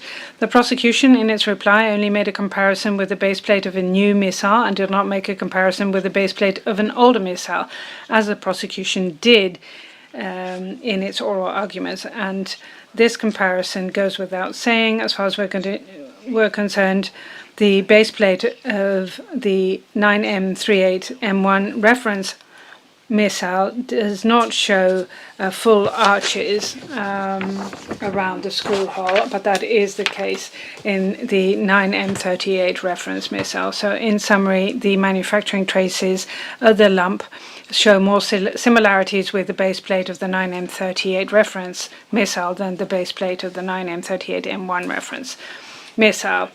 Now, finally, the prosecution in reply also referred to what the RMA said about the lumps. So that's what I'd like to discuss now, and it was mentioned in the prosecution's address as well. Page 15 of the individual examination of the representative of RMA, we read that the representative took a look at the lumps, but did not record his assessment in a report. The RMA did not conduct a metallurgical study, and we don't know what kind of study the RMA conducted with respect to the distinctive characteristic of the base and sliding plates of a missile. And so therefore, they limited their review to a visual observation. There's no expert study that has been properly recorded. And as a consequence, we were unable to ask questions about what the representative of the RMA said in his examination, and we objected against that fact in detail, and you'll see the whole debate about that in Annex A to the examination concerned. It was only in the joint examination that it became clear that the RMA bases the identification arguments completely on the findings of AFP, about which report the defense has not been able to ask any questions to the author of the report. I'll comment on that later on. Furthermore, the RMA postulates that the so-called connector plates are unique items in a weapon system, but this assertion has not been substantiated in a report either. And I'll comment on that later on. Amos Ante pointed out in the main report that the lump in the cockpit frame cannot be identified as a fragment from a book, and adds in the joint examination on several occasions that a visual assessment is insufficient and that there has to be an investigation into chemical composition. Furthermore, the representative of Amos Ante in this connection points out that anti-aircraft missiles can have similar launching fragments, and the representative of Amos Ante has contested that the base and sliding plate could be identifying for a Buk missile. And this contestation of Amos Ante is supported by the fact, as far as we're concerned, that the representative of the RMA in his individual examination stated that the pattern of damages as such is possibly not unique for a Buk missile, and the pattern of damages, as far as they're concerned, also includes the lump, and I've specified that in one of the footnotes. He points out that similar missile systems similar in terms of size and a warhead that is comparable in terms of number of fragments can cause the same pattern of damages. And then, in answer to a question, he adds to that in the examination that he's not able to come up with one specific system immediately, but at the same time he says that he cannot rule out that such a system would exist. And if this investigator of the RMA is really and truly such an expert as he pretends to be, just as RC06, in the context of this investigation, he should have studied other weapon systems, and just like RC06, he could have, and perhaps even should have, mentioned a number of systems, including 3 surface-to-air missiles that potentially could produce the pattern of damages. And this part of the examination of the representative of RMA shows once again that one must be very careful in assessing the firm assertions of the expert. Before the break, he was quite firm in saying that the lumps could identify the Buk missile, but after the break he says that the pattern of damages all of a sudden would not be so decisive that other systems cannot be ruled out. During the joint examination, as I just said, it turned out that the RMA representative asserts that what are known as connector plates are unique parts of missile systems. He indicates that he did not examine all missile systems, but did examine quite a few. How he investigated whether the plates of a Buk missile were unique and therefore distinctive is not explained by him, nor is there any report of that investigation, so this statement cannot be verified. In reply, the prosecution asserts that this answer by the RMA representative reads as meaning that he asserts that these sections cannot be from a different missile system, but that's not what he said. You can refer to the literal passage in the context stated. Clearly, scientific varies view on the positions of the RMA, as we have argued at length concerning calculating the firing site. All this leads me to conclude that the statements by the RMA representative mentioned by the prosecutor with respect to the lumps cannot serve as evidence. A, these conclusions are based on findings by the RMA, so they're trying to see what the role is of science, that's the AFP report, and B, contrary to the visual assessment, the RMA did not assess the base plates, and C, no report is available. As a consequence, these statements by the RMA cannot be checked and are not verifiable. Lacking a report, after all, it's impossible to assess which method the RMA used in this context, why that method is believed to be reliable, whether the investigation via that method is complete, and whether the RMA has the skill to apply that method. And you may discern case law in these formulations concerning assessing reports by experts. And this is all the more important since the defense was unable to question the RMA at the investigating judge during the examination. Now, as stated, the AFP report.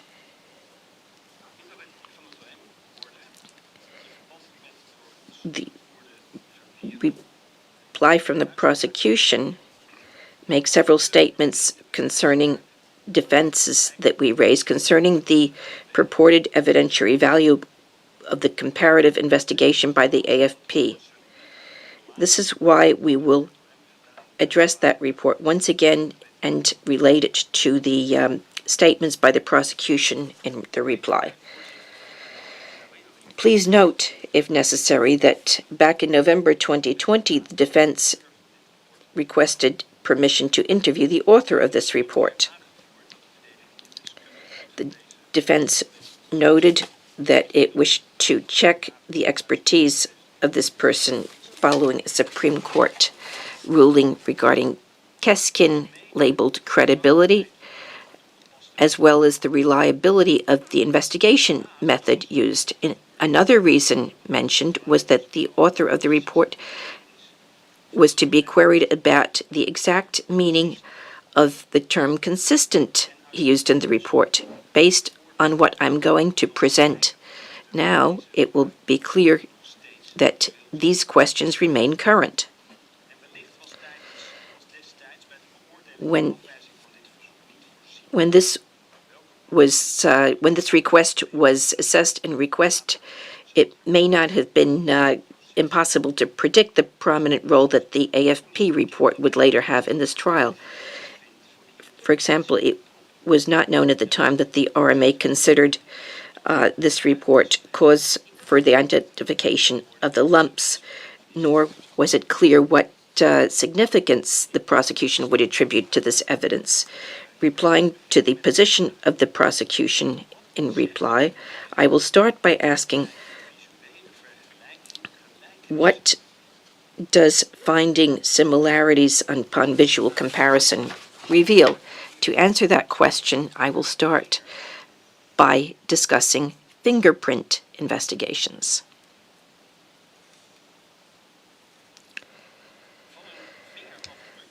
A fingerprint is assumed to identify a person with absolute certainty. That train of thought, after all, is based on the premise that such a print contains unique features, the curves at the fingertips. And they are said to have a unique pattern attributable to only one finger of the approximately 8 billion people on the face of the earth. Altogether, globally, there are approximately 80 billion fingers. Hopefully each of us has 10 fingers, assumed all to be different from one another, so 80 billion different fingers. And to establish a link between a fingerprint on an object and a human finger, the print, first of all, needs to be so intact, complete, and perfect that it is sufficiently representative to establish that link. That's the first step. Basically, at least 12 points of similarities need to exist without inexplicable differences. Then step 2 it's essential for a reliable identification for science to be sufficiently in-depth and sophisticated that there is no possible doubt regarding the principle that a fingerprint cannot be attributed to more than one finger. Finally, step 3, the investigation method, the way in which the fingerprint is compared with either a vast database of fingerprints or the fingerprint of one or more defendants, needs to be very sophisticated and undisputed. So the method needs to be sophisticated and undisputed. In other words, the method used needs to be conducted according to global state-of-the-art technology and scientific insights. As we all know, science addressing fingerprints has come to be known as dactyloscopy. It's existed since the end of the 18th and beginning of the 19th centuries. This means that this science has evolved over the course of more than a century so that identification based on fingerprints is now a globally accepted practice and concept. And the traces from processing and cutting on base and sliding plates in missiles are not that advanced yet. The comparison in the present case between two arbitrary book missiles and two pieces of metal found in the MH17 wreckage has been conducted by a fingerprint specialist who indicates in that report that he never conducted such an investigation before and has no knowledge or experience with book missiles and or weapon system and or base and sliding plates before joining the JIT.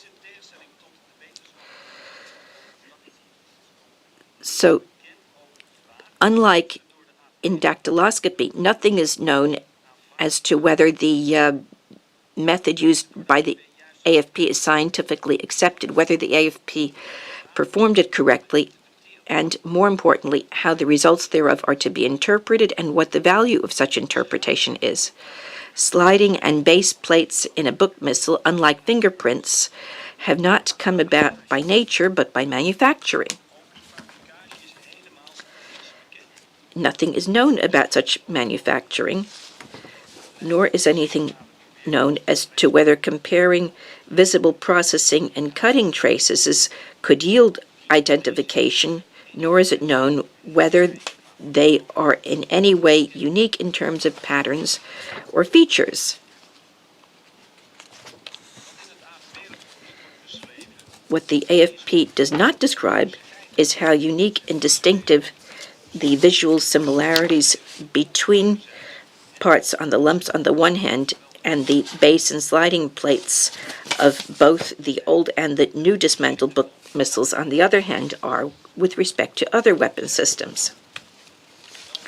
In fact, the author of the report seems to have been very well aware of this because in the introduction to the report, he has indicated in a type of disclaimer that physical comparison consisted only of 2 book missiles provided by Ukraine.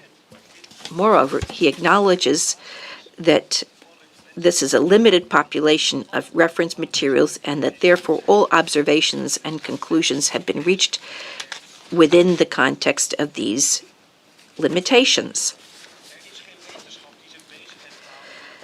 There is no science that addresses the identifiable value of processing traces on base and sliding plates of a missile. There is no database of sliding and base plates and missile systems, nor do we know which traces on the base and sliding plates have to correspond to what extent and in what numbers to provide identifiable values associated with the visual comparisons.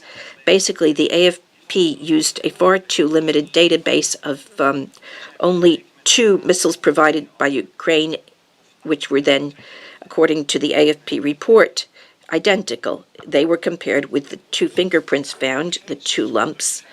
The investigation is therefore by no means distinctive and does not exclude correspondence with other weapons systems either, nor did the prosecution provide any material based on which it may be inferred that the features examined on the photographs of base and sliding plates do not appear in manufacturing this type of plates in other weapon systems. So whether this investigation method yields reliable and usable results remains unclear, as is so whether the methods used, no matter how minute and which equipment was used to investigate them, or whether the method was conducted correctly, nor does the report mention whether, and if so, why the investigator considered the method reliable and whether he was capable of using it. Moreover, the terminology of consistent or most consistent of the AFP is confusing and leads to misinterpretation by the prosecution. I'll explain that now.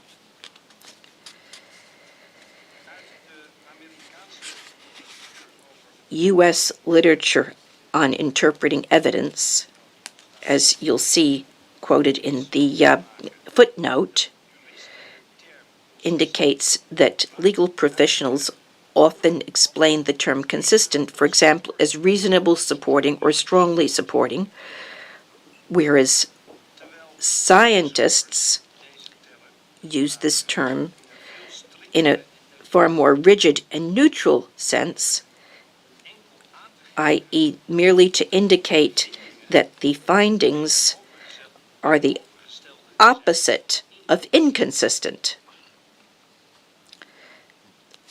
The term inconsistent is far more specific and more circumscribed than the term consistent, as we read in that literature.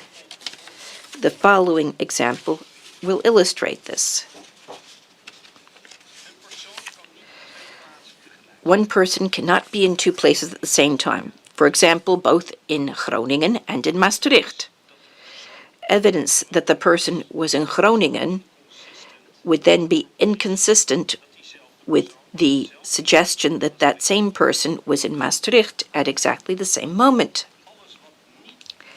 Anything that is not inconsistent is then regarded by scientists and indicated by the term consistent, which thus becomes a far broader concept because, for example, the suggestion that that person was in Groningen is consistent with the suggestion that it was raining at the same time in Maastricht, even if that last bit is irrelevant. And this example makes clear, aside from all other arguments stated, that the AFP report is unusable as evidence, that the statement consistent in the AFP report does not have the evidentiary value that the prosecution attributes to it in its address and in its reply. After all, in its reply, the prosecution asserts that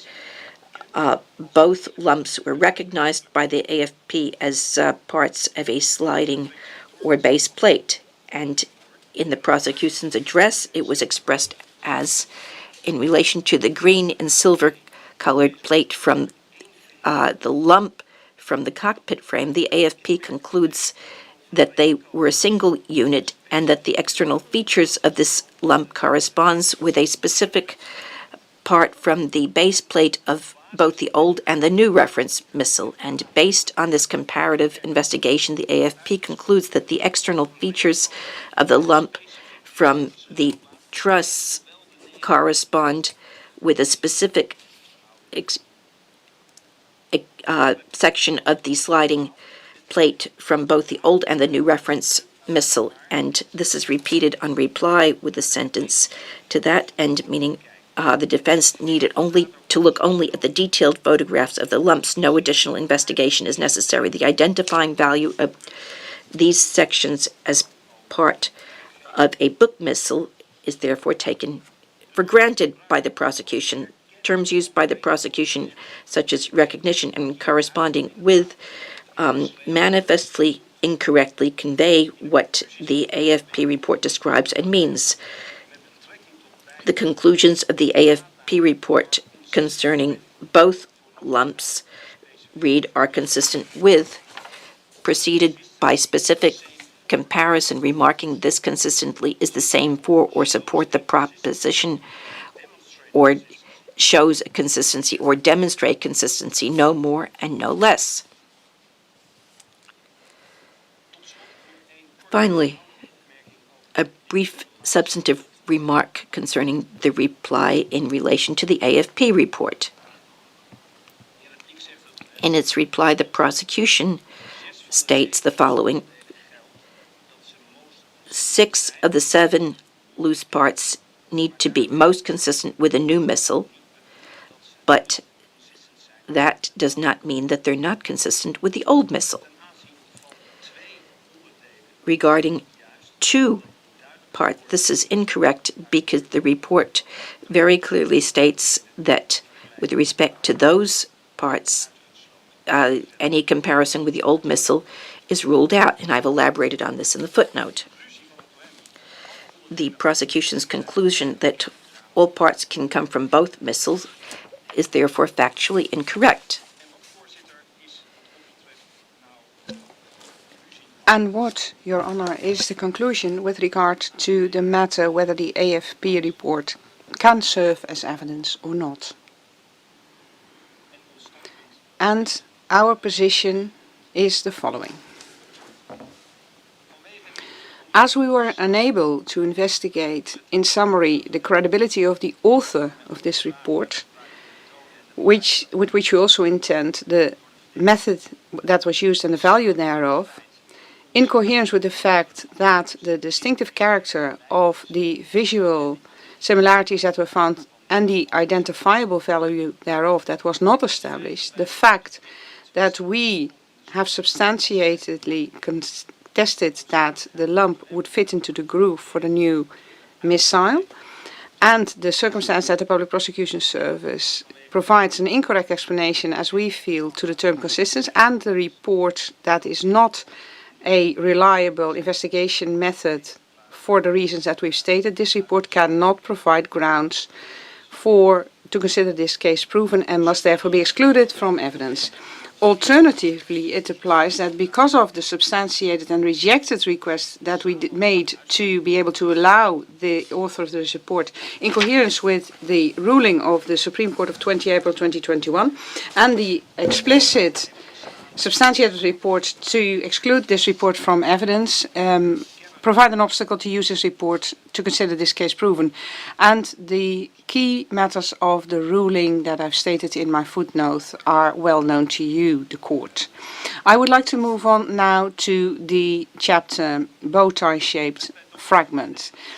In its oral argument, the defense has substantiated that the visual and the chemical analysis that are attributed to the warhead of the missile that would be engaged in the explosion of near MH17 fell short. As such, based on the forensic investigation, no conclusion can be phrased to the question whether these fragments indeed originate from a Buck warhead. And this substantiation in the oral arguments pertained both to the alleged bow tie-shaped fragments as the other fragments that were found. In its reply, the Public Prosecution Service merely addressed the shape of the alleged bow tie-shaped fragment, in which the PPS only discussed one small part of the substantiation of the defense. And that discussion can only be found under another paragraph in the reply, which is the paragraph focus during forensic investigation. And in view of the conclusion of that paragraph, it is aimed at showing that the forensic investigation was not unilateral. The only matter with regard to this topic that was discussed by the PPS pertains the presence of raised vertical edges on the fragment. However, that can be clarified really easily. When they use the term vertical edges or raised edges in marginal number 138 of the notes, the defense intended to refer to the burrs that were discussed in the NFI report. And the PPS could have understood so if they had read the footnotes in the oral arguments and the NFI report in view of figure 10 to which the defense referred to. Now, the alleged bow-tie-shaped fragments, the 9117, I name it, does not show any burrs. However, according to NFI, these burrs are often visible on the fragments from the reference warheads.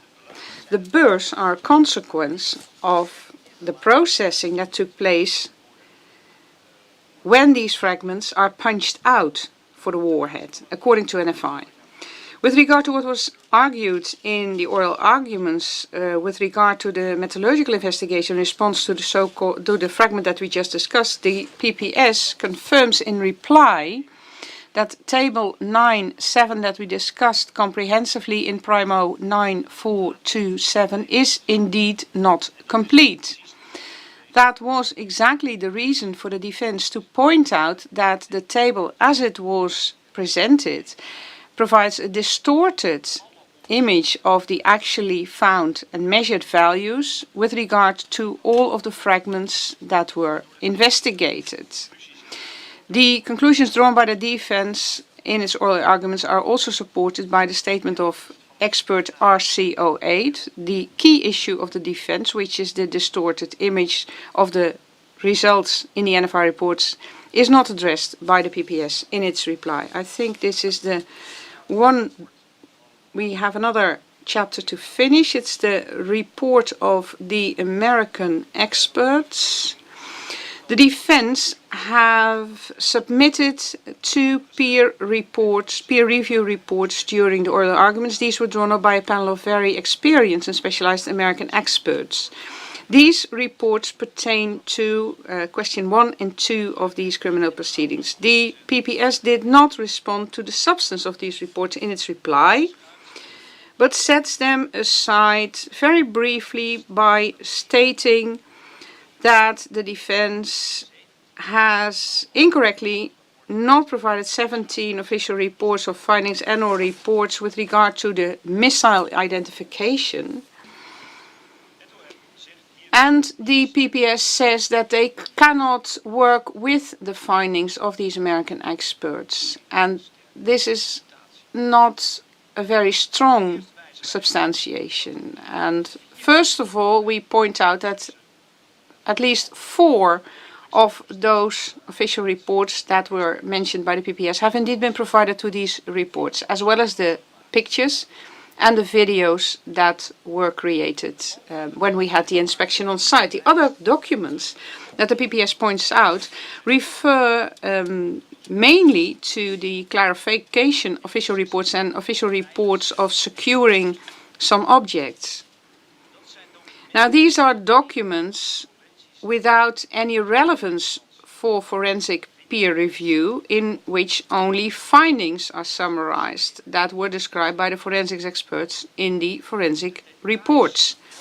The details of the investigations that were executed and the detailed findings of these investigations are not mentioned in these official reports.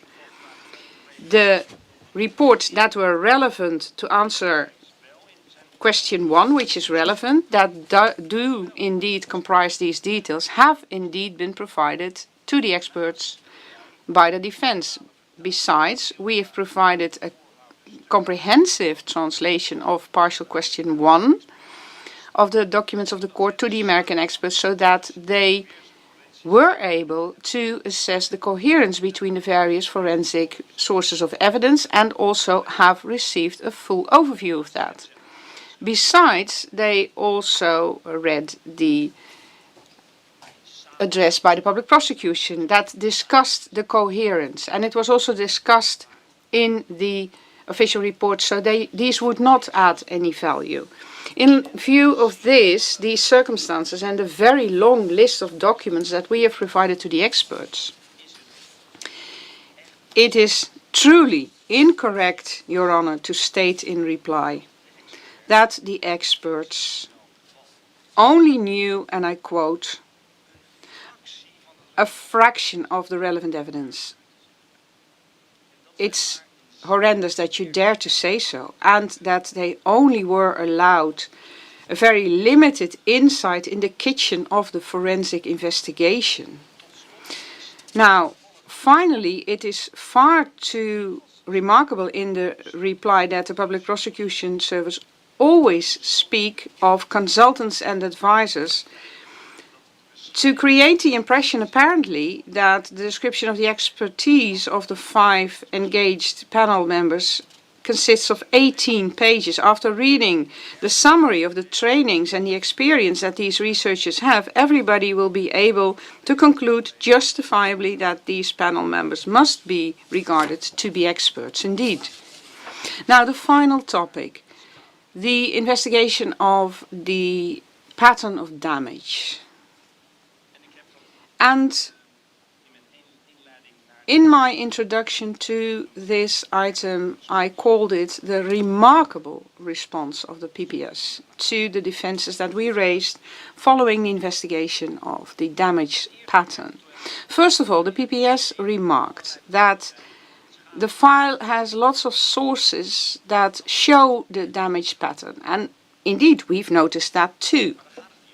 But that's not the key issue. What we believe is relevant is that a description by experts of what is visible on these sources to identify the missile is lacking.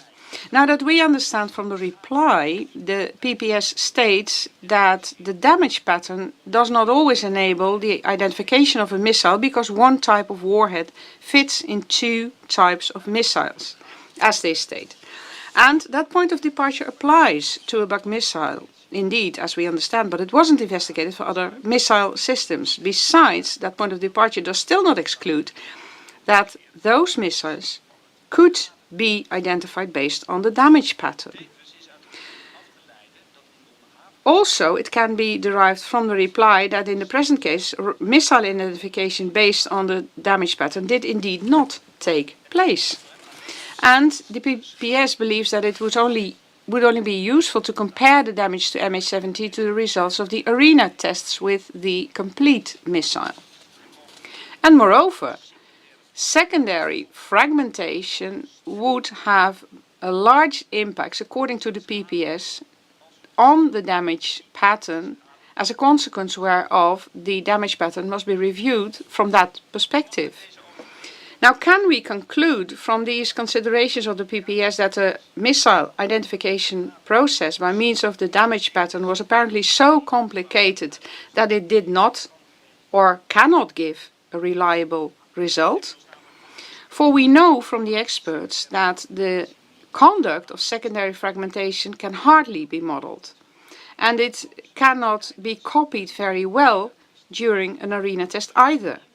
When the impact of such secondary fragmentation on the damage pattern is really large, according to the PPS. Now, if they could conquer this issue, it is furthermore of interest with regard to the identification that the arena test, as suggested by the PPS, would be executed without fault. That is important to conquer that big issue. Now, then, to conclude a representative image of the damage pattern to be expected from an arena test, the results of the first arena test with a complete missile must be compared to consecutive tests so that the best possible and an accurate damage pattern to be simulated can be concluded. The recommendation that was made in this investigation was, however, not executed for financial reasons.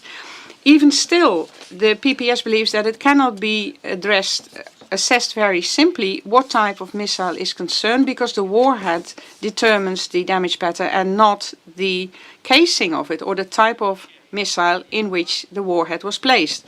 From the file and the interviews that were that took place, we now know that the only arena test with a complete missile that was used by NLR and RMA was not performed without fault or without any criticism.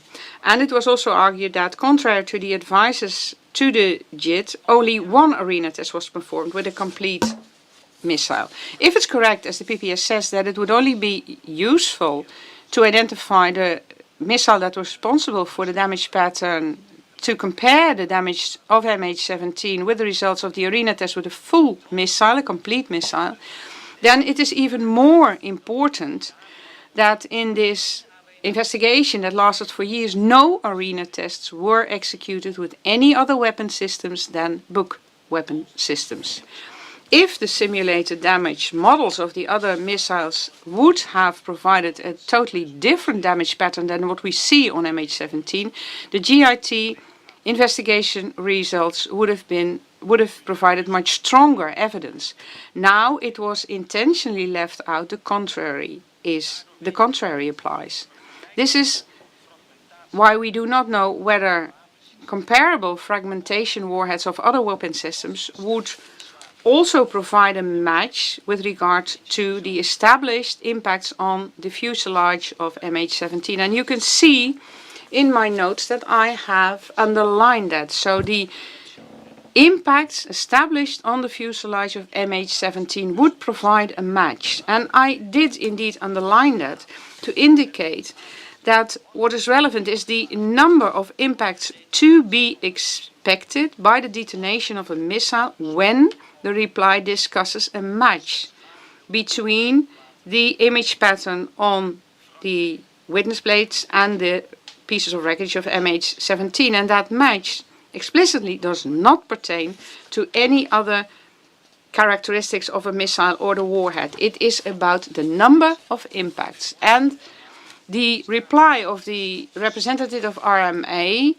has indeed also taken account of the secondary fragmentation, when that secondary fragmentation is, according to that same expert, very difficult to predict in an arena test and cannot be distinguished reliably from primary fragmentation. The representative of the NLR confirms this by stating that the primary fragmentation pattern is characteristic for a warhead, but that the secondary fragmentation pattern is much less predictable, so would provide various results in various arena tests.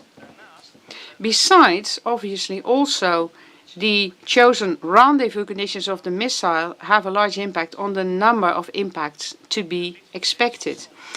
In view of these circumstances, we have to answer the question, to what extent a reliable prediction can be made based on one single arena test with a complete missile with regard to the number of impacts to be expected if secondary fragmentation is difficult to predict, and this type of fragmentation indeed has such a large impact on the damage pattern according to the PPS. And as such, the remarks in the reply about matching must be made such, depending on the fact that these matches cannot provide reasons to answer question 1 in these criminal proceedings positively. And, Your Honour, this is the response to the reply of the Public Prosecution Service with regard to question 1. Thank you.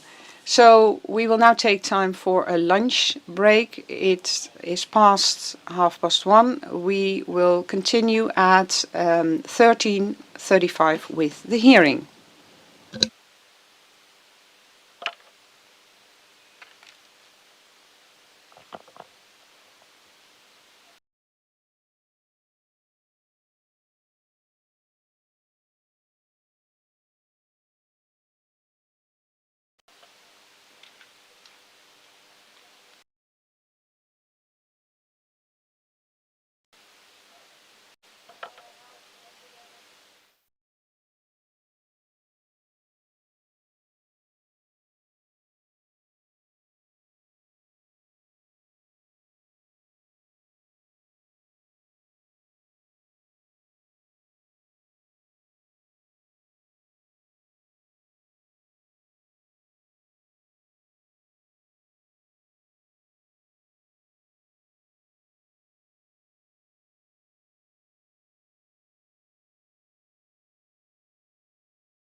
Please be seated. The court is in session again. Ms. ten Doeschate, I'm giving you the floor.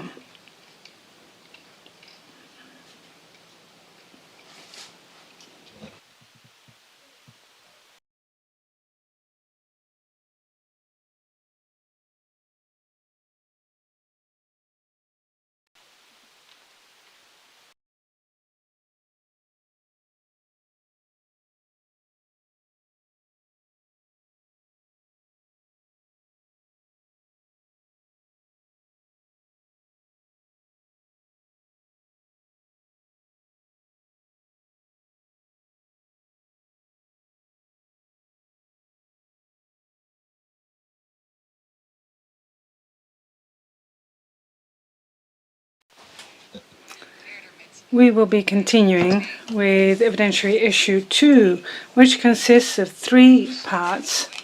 Just as was the case in our oral arguments, we divided it up. I'm going to deal with the part, and then Mr. van Eyck, and then myself again. The idea is to finish this today, also because this is an interconnected and comprehensive argument. So this is in accordance with your previous planning, says the judge. Counsel, yes, but the first part was a bit longer than we planned. As far as we're concerned, the second part could start immediately after this section without taking a break. But if your court would need a break in between in order to be able to listen carefully, I'll be looking at the interpreters that will tell me whether that's okay or not. Yes, I see thumbs up, so please go ahead. Behind the scenes of large criminal trials of the National Public Prosecution Service, you produce engaging stories about crime fighting. You're good at you're good at writing, you have good drafting skills, and you can easily make a video or podcast. And this is a job description of a job opening that has now been filled, apparently very recently. Job opening at the Public Prosecution Service for the position of storyteller. The storytellers and their good drafting skills have not been idle in the preparation of the reply of the public prosecution, besides the improper and from time to time inappropriate use of certain terms, such as the incongruous points put forward by the defense, or the defense claims, speculates, etc. The defense uses magic tricks. Quite apart from the use of these terms, we have to think long and hard to decide whether it's desirable that the Public Prosecution Service, which is a powerful and supposedly impartial authority, clearly allows itself to be led by storytelling techniques in which improper arguments are used that distract us from the issues at hand, not refuting the positions put forward by the defense, but using a ridiculed, corrupted version of the points we made. Force of repetition is used and excessive certainty put forward to make sure that, bottom line, we're left with the feeling that there must be some truth to what the prosecution says. I'm not going to say much more about rhetorics, even though one may be invited to do so, given the words that are used. Let me discuss one example, because the incorrect summaries of arguments put forward in our oral arguments have sometimes been portrayed in such a devious way that it's not always easy to recognize that. I'll give you one example so that the person reading the reply will keep in mind that you have to check the context and the text put forward in oral arguments, and that you cannot simply go by the paraphrasings put forward by the prosecution in its reply. During the oral arguments, we put forward that there was no need for a bookteller, and that that there was no evidence to suggest that there was an operational tailor in possession of the DPR armed forces. And subsequently, we discussed the possible hypothetical situation that there would have been an operational tailor, in order to argue that in that case, it never turned out that that tailor fired a missile. That is another part of our evidentiary defense has put forward is about the presence and about the firing of the missile. The response of the public prosecution under the heading "Operational Tailor was not used" is, and I quote, "With this third theory that the book tailor would not have been used, the defense completely is out of line. Counsel describe a theory that their client considers to be absurd," and then they refer to a quote from the oral arguments. This is incorrect. The defense is not out of line.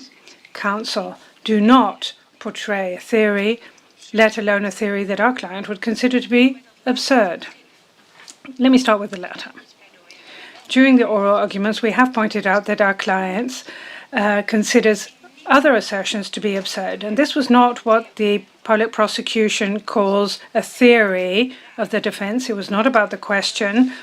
It was not about the question whether there has been evidence, or there is evidence that a book tailor fired a missile. The absurd had to do with the public prosecution's conviction that there would have been a need for an operational tailor. That assumption is an assumption that our client considers to be absurd. He still does. The prosecution knows full well that absurd refers to the alleged need for a tailor, because the public prosecution refers to the correct paragraph number from the pleading notes, where we specify what our client finds absurd, being the idea, literally, that a book tailor would be needed and would be useful. The position of the defense has been deliberately paraphrased incorrectly and taken out of context. And that is undesirable. It doesn't benefit fact-finding, nor the quality of the proceedings, nor our trust in any judicial authority. Furthermore, this position is represented and wrongly dismissed, and they refer to a theory that by means of which we're out of line. You may call it out of line, but it still is a position that has been substantiated, and you cannot refer to it as being out of line, not in legal terms. If the public prosecution disagrees with the position of the defense, it should have argued, for instance, unlike the defense argues, according to the public prosecution, it has become apparent that the tailor fired a missile, and they should have substantiated that with evidentiary means, which they failed to do. And that may explain why the public prosecution resorted to such storytelling techniques to cover up that the position of the defense cannot be dismissed and refuted in a substantive way, simply because there is no such evidence. So this as far as the tone and the way in which the reply has been put forward. Let me continue with the substance of the evidence put forward by the public prosecution in evidentiary issue 2. In that connection, the prosecution has pointed to the following.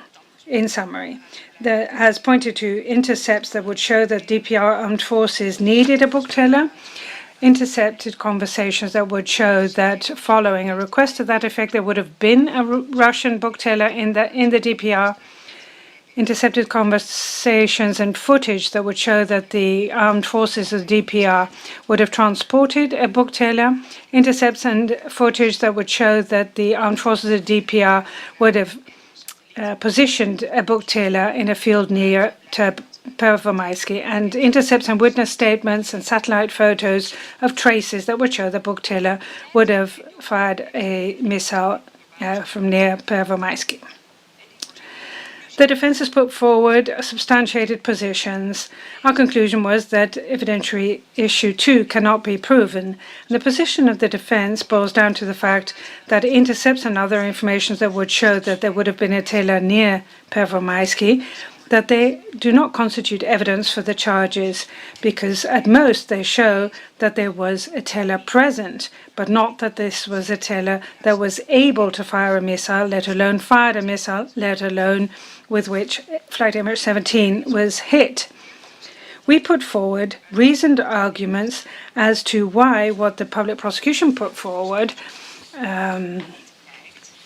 does not show that there was a need for a book tailor, does not show that there was a tailor there was a Russian tailor.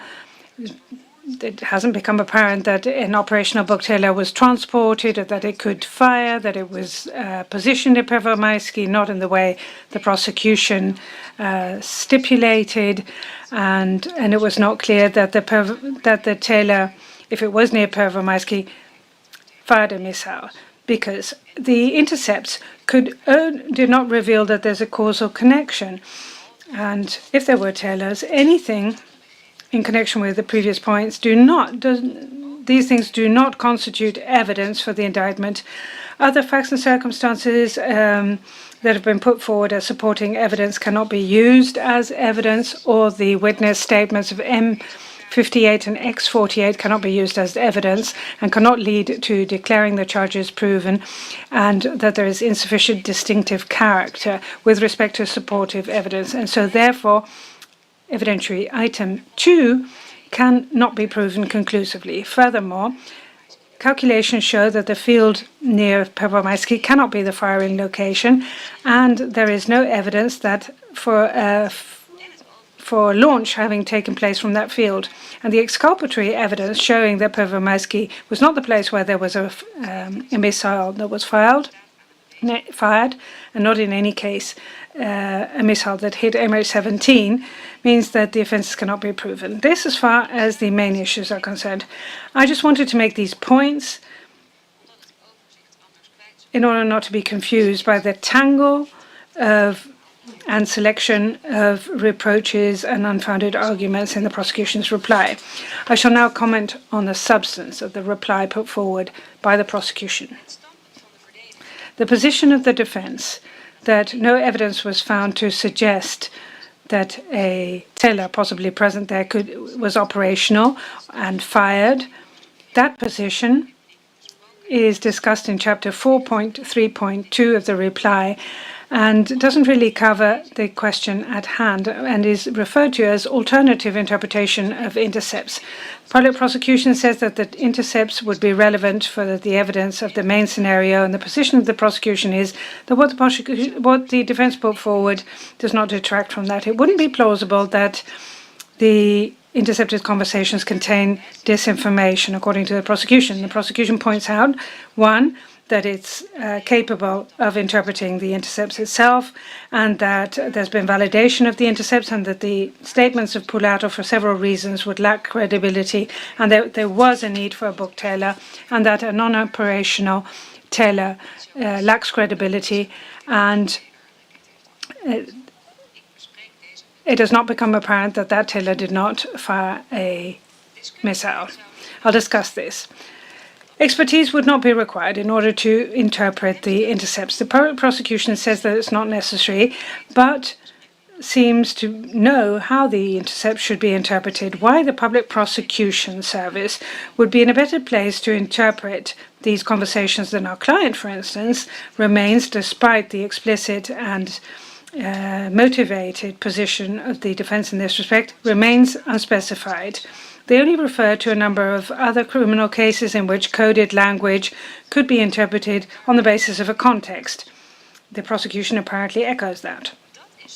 That in some cases, and in the cases the public prosecution refers to, in the case in which Dutch drug dealers use coded language in order to conceal a crime, that in those cases perhaps a third party may understand what the participants in those telephone conversations would have meant to say with their coded language, has no merit for the public prosecution's conclusion that in this case it would be also clear what was meant by those conversations. Precisely in this case, and unlike some other cases, but precisely in this case, interpreting deception conversations require certain skills and require certain knowledge. Unlike in drug cases, conversations are not meant to hide or conceal an alleged crime or to keep the police in the dark, nor have these conversations been held in a more or less known setting. In other words, a setting that is sometimes relatively easy to understand. The conversations in this case served a quite different purpose. They were held in a different language. There were conversations held by people in a different culture, in a war context, in connection with the war and in connection with military strategies. Deception was not a means to conceal communication on a crime. Deception was the purpose of the conversation as such. The conversations were held in order to have the enemy do something or not do something. These are conversations, and in order to understand these conversations, you need far-reaching knowledge of weapon systems, combat actions, war strategies, and/or information on the intent of the people participating in the conversation. It requires little understanding, but it does require some understanding of the limits of one's own expertise and knowledge to understand that you cannot just simply interpret what was meant in a specific conversation in such a context. The Court of Appeal of Amsterdam realizes this and considered in 2012 that if it is not, in summary, unequivocally clear what was meant with certain words or in certain conversations, one has to observe caution in interpreting those conversations because, with respect to the significance of the spoken and intercepted word, if it essentially boils down to the interpretation thereof, there is always a risk of a misinterpretation. And the public prosecution pretends to observe such caution, but there is no such caution. In fact, what they are saying is that the interpretation of the public prosecution is the correct interpretation because certain parts of certain conversations have been validated. Furthermore, the public prosecution does dispute a number of arguments of the defense on the grounds of which the conclusion is drawn that the interpretation of the defense is not correct, but that's quite different, and I'll be discussing that later on. That's not what I'm discussing now. What I'm discussing now is the lack of substantiation of the public prosecution's interpretation with respect to the intercepted conversations. In order to substantiate the interpretation of the public prosecution only refers to validation of the intercepts. So what exactly has been validated? Not whether there was actually a functioning and operational bugtailor with which a missile was fired at flight MH17, not whether it was actually the intention to fire a missile at a plane. But what was validated becomes apparent from the reply as follows. A lot of information from the intercepts is supported by other sources. So the suspects in July 2014 are not speaking of fictitious events. It's in the conversations they talk about the raw reality of the armed struggle. Sounds wonderful, but what does it mean? It seems that the public prosecution position boils down to the fact that certain information is confirmed by certain sources, and so therefore the prosecution reaches the conclusion that nothing is fictitious. But the alleged fact that something would be correct doesn't mean that everything is correct. The actual establishment that certain parts of certain conversations are not fictitious cannot lead to the conclusion that all the conversations are not fictitious. Furthermore, Moreover, aside from the fact that the prosecution cannot maintain that the conversations are substantiated, you cannot argue that they're not deceptive. It would appear that the prosecution concludes this by considering 2 pages later the intercepted calls are not deception calls. And they appear to be discussing that disinformation is disseminated in times of war is indisputable. The 2 statements are simply contradictory. It is a fact that disinformation figured in deception calls. The substantiated position of the defense that leads to the conclusion that leads to the prosecution's interpretation of the book is incorrect in the conversations because they were not deception calls and they cannot, by definition, be refuted by asserting that much information was validated and the intercepted conversations are not deception calls. It can be said in more subtle terms that certain validations may substantiate the conclusion that certain validated parts of conversations were apparently not disinformation. So it's mainly relevant to examine which sections of which conversations have been validated and what was validated, and the prosecution has not mentioned that. Was the objective to say that a book teller was present, that the teller was transported? If that's the validation the prosecution refers to, then in this context, the question is not whether there was a teller or whether that possible teller was being transported. Even if all of that was validated, this does not discredit the position that the conversations on the subject were part of a deception strategy to have the enemy believe that the possible teller, when it was not the case, was a functional teller, and that to have the enemy think that the possible teller could shoot their sushkas or missiles down, or to have the enemy think that there was a cover when that could not be the case.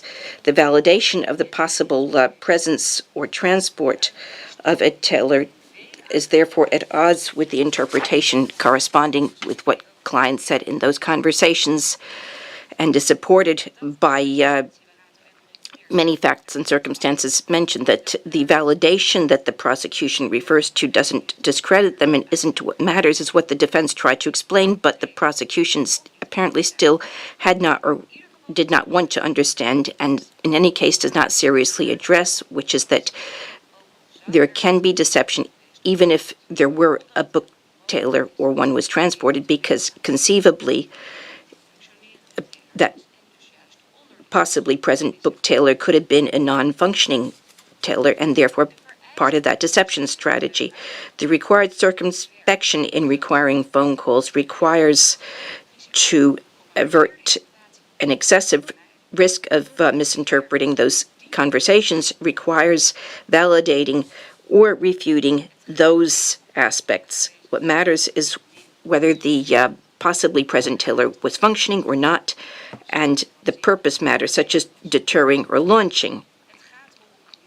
What matters is whether it was possible or usual for non-functioning resources to be deployed as part of deception strategies in the context of warfare.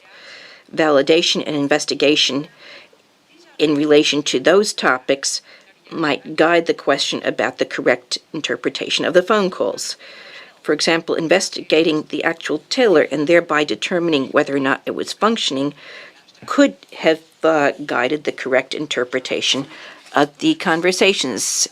Investigation might also have been helpful, such as consulting a military strategist or other experts, asking whether non-functioning devices were deployed in other occasions in connection with warfare, based on which it could be determined whether deception is commonplace, or they could have asked the persons mentioning the book teller to determine exactly what they meant. And those are a great many, they include a great many persons who have not been identified as defendants or suspects, and the prosecution would therefore have less cause to doubt their explanation. But that point, which is at issue as to whether there was deception, the prosecution has never investigated or refuted that, nor has the prosecution made any attempt to this effect. The teller has not been a subject of the prosecution's investigation, in any case not in the present case. The teller is not available for investigation, and we know virtually nothing, and we don't know nothing at all with absolute certainty about it.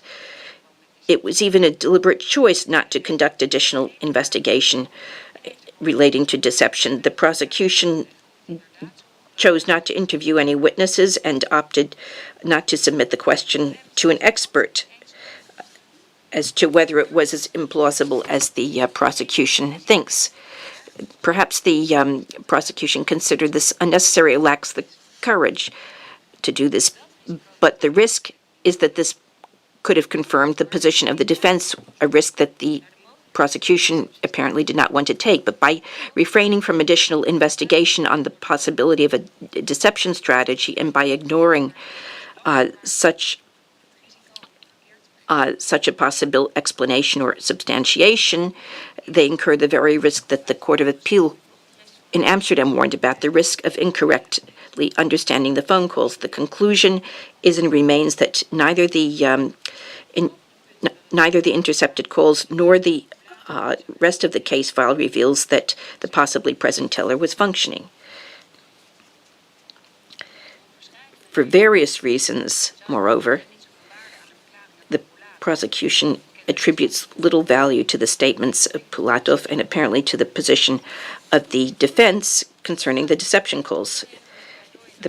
In this connection, the prosecution fails to address most aspects of the defense's pleadings. The prosecution does address the criticism of Pulatov's statements and the fact that not all prosecution questions were asked, and the fact that Pulatov asserts that the book conversations were deception calls, whereas according to the prosecution, he himself uses the term book in a conversation of 6:44 p.m. The prosecution does not address the explanation that the defense provided about the statements not being contradictory, and the prosecution disregards all relevant and case-related questions that the prosecution listed. These were all asked, and the question as to the use of the term book in a conversation after the disaster relates to the deception strategy. That question was not on the list of questions, was not previously asked or raised by the prosecution. You can, however, find this in the pleading notes, Chapter 154, but the prosecution failed to address that as well. Taking stock of the intercepted calls suggests that the prosecution has a problem with the interpretation of the defense about the intercepted calls. Based on the intercepted calls, the prosecution aims to prove that the teller, said to have been near Performaisky, was the teller that fired the missile that hit flight MH17. And the interpretation of those intercepted calls is crucial for that, but that's where the problem lies. That's troubling. The case file contains too little information to support the interpretation of the prosecution and does not provide assurance that it's the correct interpretation. Acknowledging this uncertainty, however, presents an unsurmountable problem for the evidence of the prosecution, as this can lead only to the one conclusion, the conclusion that the intercepted calls, in any case, the interpretation of them by the prosecution cannot serve as evidence. And apparently the prosecution finds this awkward. What should we do?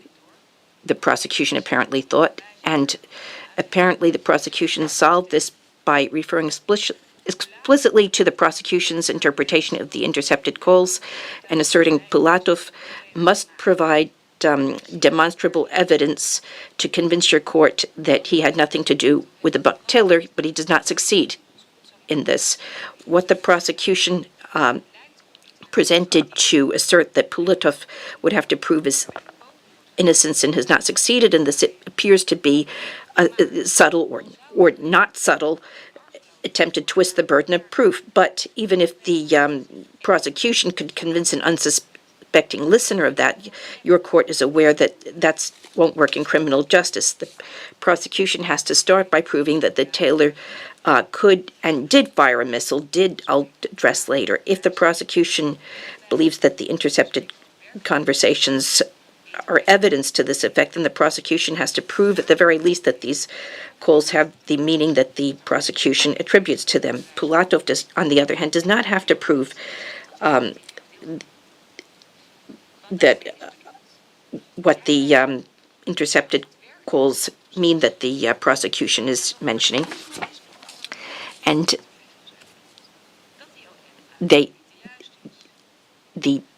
interpretation by the prosecution is not the correct one. Just as in the case law, unlike what the prosecution is presenting an alternative scenario, you need to present a substantiated position, and that the interpretation by the prosecution has not been substantiated and is not clear from the case file, reveals that the interpretation of the intercepted calls, that explanation is not logical.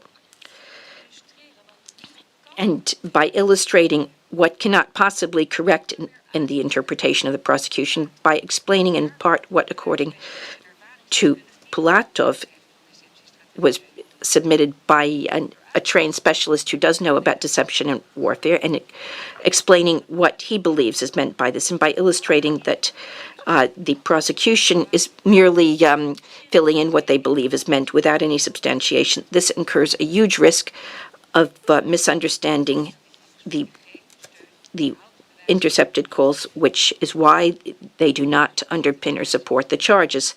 The defense does not need to prove that Pulatov's that the interpretation is correct. The prosecution needs to prove the contrary and did not succeed in this. Next, apparently the prosecution believes there wasn't need for a tailor, and this was separate from the question as to whether there was a Strela 10 and the DPR soldiers could parry airstrikes. Next, they relativized whether the Strela 10 was broken, and the prosecution does not address the view that the Strela 10 was not broken. But according to the prosecution, this does not matter because separate from the Strela 10, the DPR was in great need of a book. During the pleadings by the defense, it was argued and substantiated why there was no need for a book, mentioning in part that the case file does not reveal that such a need existed, let alone that such a request for a book was made. The prosecution did repeat this, but did not address those statements by the defense explicitly. Moreover, in the defense's pleadings, it was argued at length that aside from the fact that the Strela 10 was functional and was sufficient, why a book was unsuitable at the front line, and the prosecution did not refute that either or even address it. Moreover, the prosecution notes the view that if there were a teller, this must have figured within a deception strategy, and therefore it must be a non-functioning book. The prosecution mentions that this position is not plausible because it was adopted too late. And that's an odd reasoning. First of all, it was not tardy. By November 2020, client, even knowing, like the rest of the world, about the press conferences screening footage that, according to the JIT, showed a teller that had supposedly been there. He was aware that, according to the view of the prosecution, a teller was present. Back in November 2020, client stated on video that if this is a book, it must be a deception tactic. He also explained then why a book was not necessary and that it would not have been logical. So it must have been deception. Moreover, this is not simply a theory raised, and unlike what the prosecution argues, it is not relevant whether a client stated this position himself or whether it was stated on his behalf. The position that the possible teller could launch is an explicitly substantiated view and is a response to what the prosecution argued about the teller allegedly being near Performansky, having launched the missile that hit flight MH17. The defense notes a gap in the evidence from the prosecution, specifically the absence of proof that the teller could launch at all. This position has been substantiated by noting that there is no evidence that the teller was functioning, and there are also known to have been non-functioning tellers in the area. That possibility aligns with the statement that client certainly did present, in which he explained that he believes that book conversations did figure within a deception strategy. Pursuant to 311 Criminal Code, defense's oral arguments are the opportunity for the defendant to respond to the prosecution's address, and pursuant to 331 Criminal Code, counsel can respond on behalf of client, and 311 Criminal Code give the prosecution the opportunity to react to explicitly substantiated positions advanced during defense's arguments. If the prosecution deems these views implausible, then prosecution could have explained why they were implausible, but the prosecution did that. The prosecution merely briefly address some of the arguments by the defense that apparently did not corroborate that view. The prosecution says that they do not understand why certain other conversations that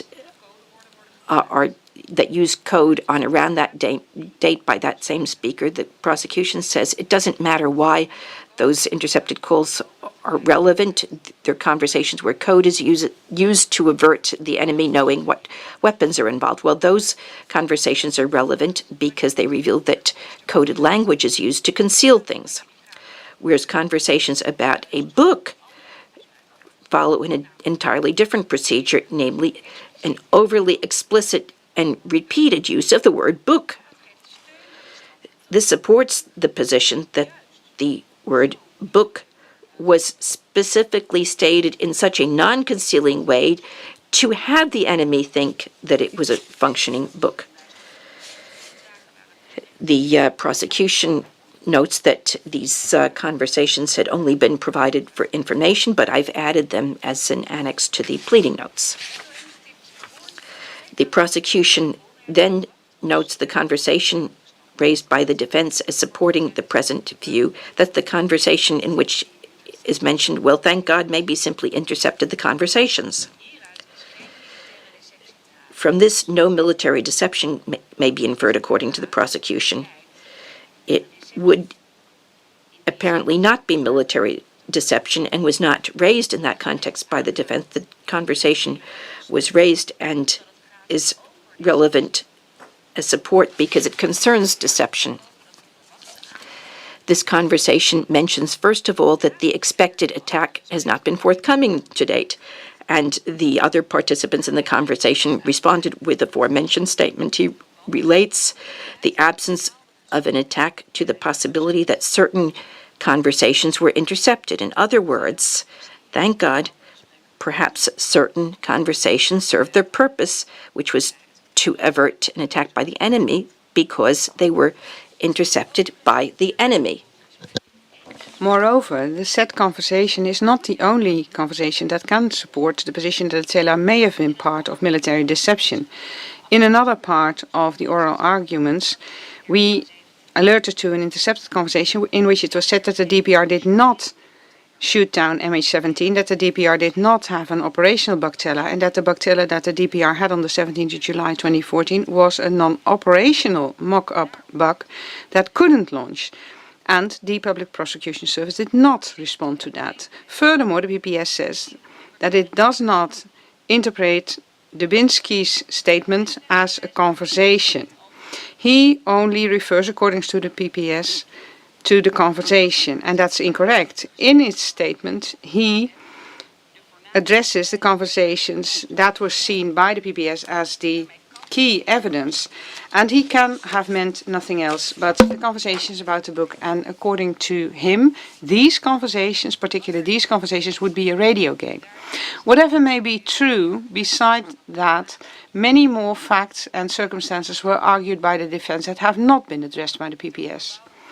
For substantiation of the position that the explanation of the PPS is wrong, it was indicated that and why it does not tally with some facts and circumstances and what the proper explanation should be.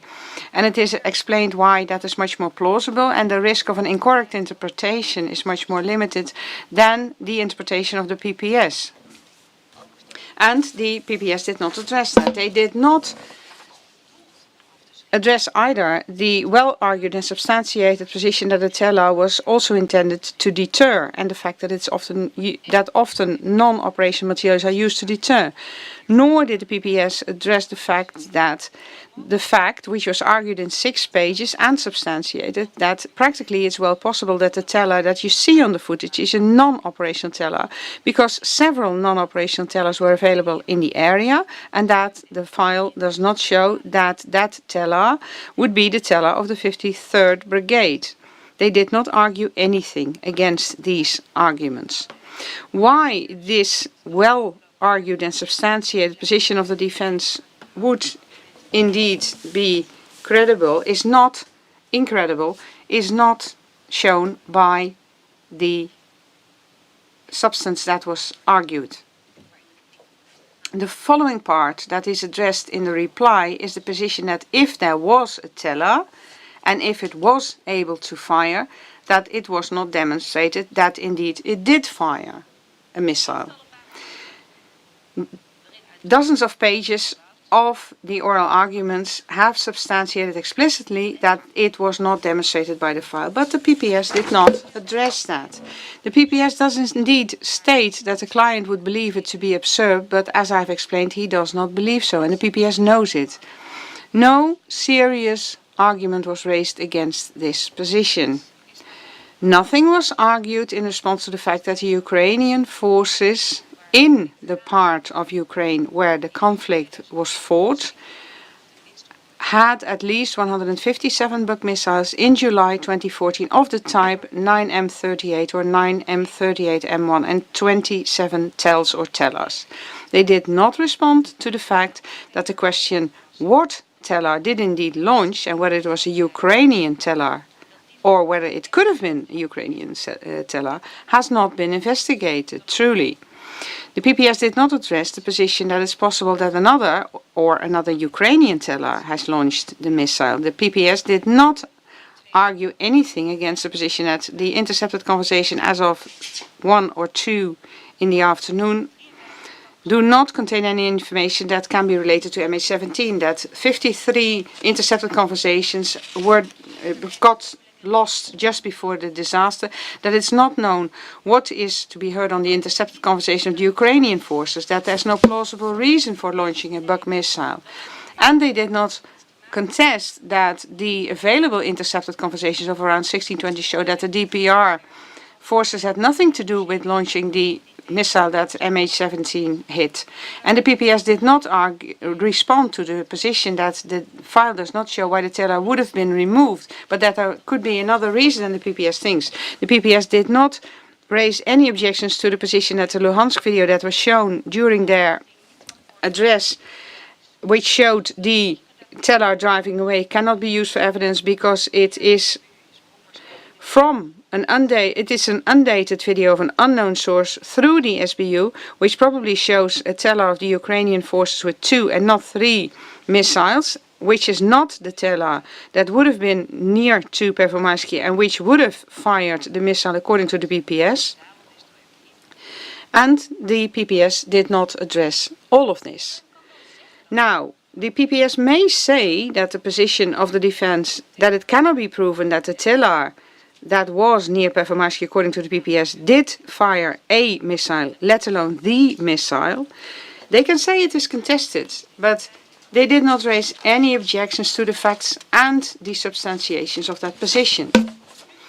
The conclusion is that the position of the defense, that the teller that was there, according to the PPS, according to intercepted conversations, witnesses and footage, that they could launch a Buk missile cannot be substantiated by referring to the validation, when that alleged validation does not pertain to the key items contested by the defense, which is that the teller could indeed launch a missile. The PPS has not substantiated the position that is essential for it, that that teller launched a missile. The facts and the circumstances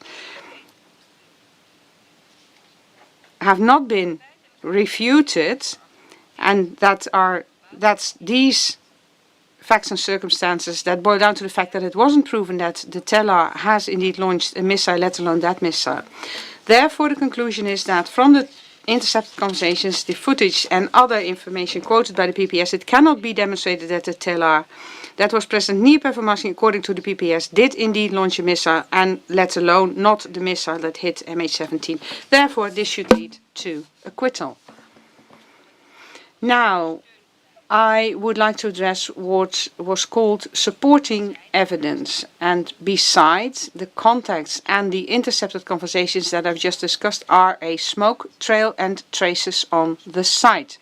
The smoke trail and the black spot would support the indictment, and the other traces would support M58 or X48 according to the PPS. First of all, the smoke trail. In the context of providing evidence, the PPS points out, to substantiate the assumption that there would have been a smoke trail, they point out the statements of witnesses and the photo. On the 16th of May 2022, the PPS stated, somewhat jestingly, that it would be incomprehensible that the defense said on the one hand that the statements could be a product of torture, but otherwise would not have asked this evidence to be excluded. We find it difficult to understand this remark by the PPS in view of the defense following Article 358 of the DPP that, with regard to these statements and pictures, was argued with relation to the provision of this evidence. Now, the 359A defense, which was not missed by the PPS, but was indeed called just stirring up sentiment in no uncertain terms by the PPS, must be read in coherence with other parts of the oral arguments, in which the part of the circumstances that lead to no case to answer, at least exclusion of evidence, were indeed substantiated explicitly. Once again, no uncertain terms by the PPS, but they do not address the substance.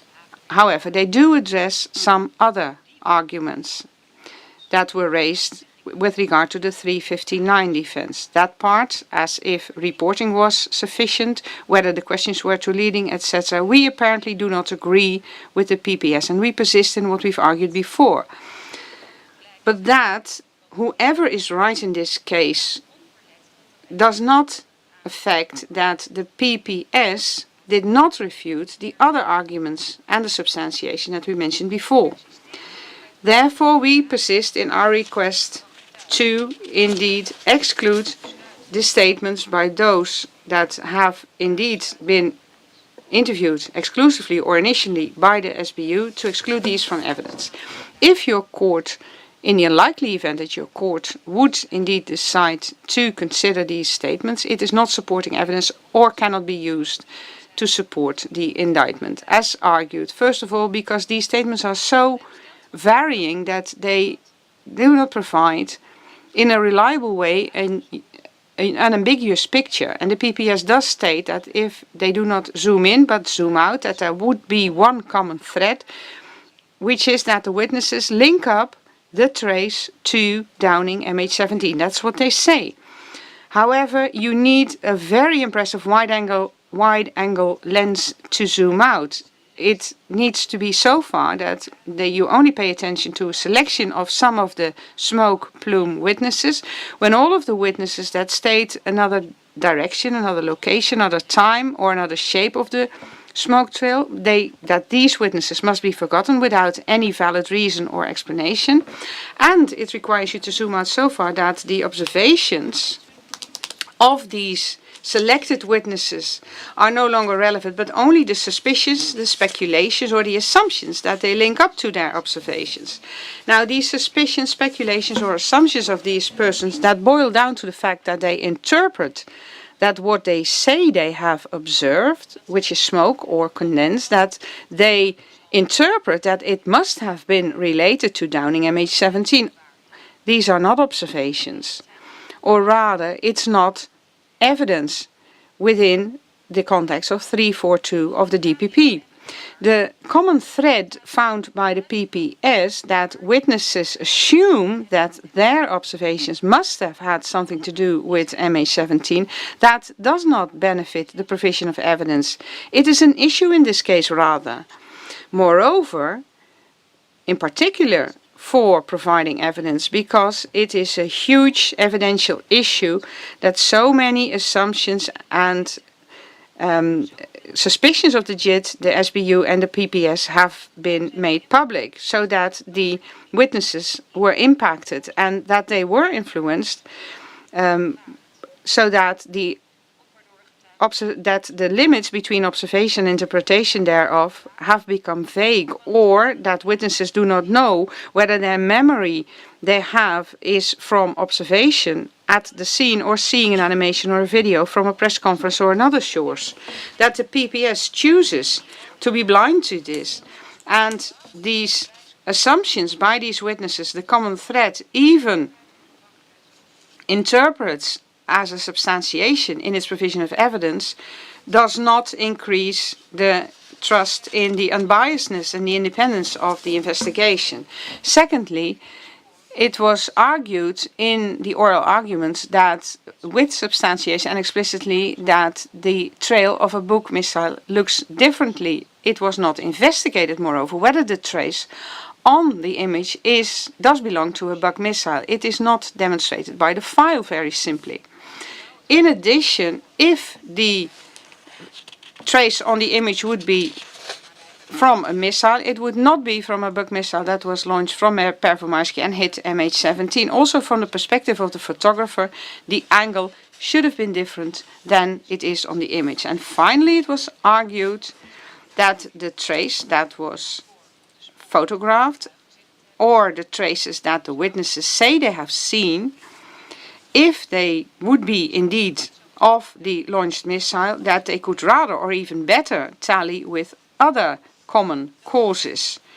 That even the file shows that facts and circumstances happened actually that could have caused such a trace, such as low flying aircraft, agriculture fires, or other missiles such as Grads or Estrella 10. The PPS did not refute that it was not investigated whether the trace did belong to a Buk missile. They did not refute that the trace on the picture is straight up when the trace of a Buk missile cannot have such an angle, that it does not appear like the trace of a Buk missile. They did not refute that it may have other causes. They did not refute that in that period, in that area, there were many agriculture fires, and they did not refute that at that time, in that area, both a Grad and the Estrella 10 were launched. The PPS did repeat its view that the pictures would indeed have evidential value, but they did not substantiate that in a legally tenable manner. And the arguments of the defense that lead to the conclusion that the photos and the statements do not have evidential value did not refute that with substantiation. The black patch. The prosecution remains convinced that this is a scorched patch and that there's no reason to question the causes of the fire. This is supported by, according to the prosecution, by the statements of X48. This, as such, is a dangerous, in any case, an untenable reasoning, because the black patch was put forward by the prosecution as support for X48. But in oral arguments, we extensively argued why the black patch does not provide support for the statement of X48, and the arguments put forward in that connection remained undisputed by public prosecution. Furthermore, the prosecution does acknowledge that theoretically there could be other possibilities for the cause of the fire, but they believe that those causes could be dismissed. The prosecution fails to acknowledge, but does not refute with arguments, that there are not only theoretically other possibilities, but, as we have argued, plausible and actually very common other possibilities at that location. So, this is what I call the short track traces. The prosecution stresses the importance of the short tracks that would be 3 meters wide, just as a teller. The prosecution does not comment on the fact that this applies to many other farm vehicles, as the defense has argued.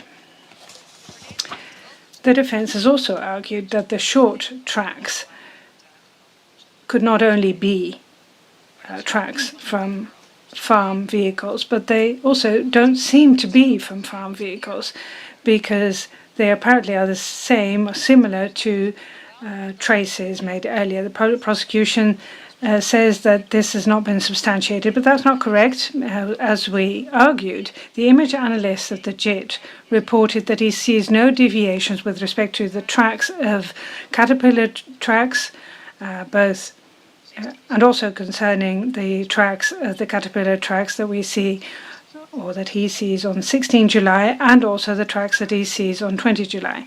And it seems, and this justifies the conclusion, that the tracks that he sees on the images of the 16th are from a similar tracked vehicle as those of that he saw from the 20th. And now that we know that the tracks of before the 16th are presumably not from a teller, that would also apply to the tracks of the 20th.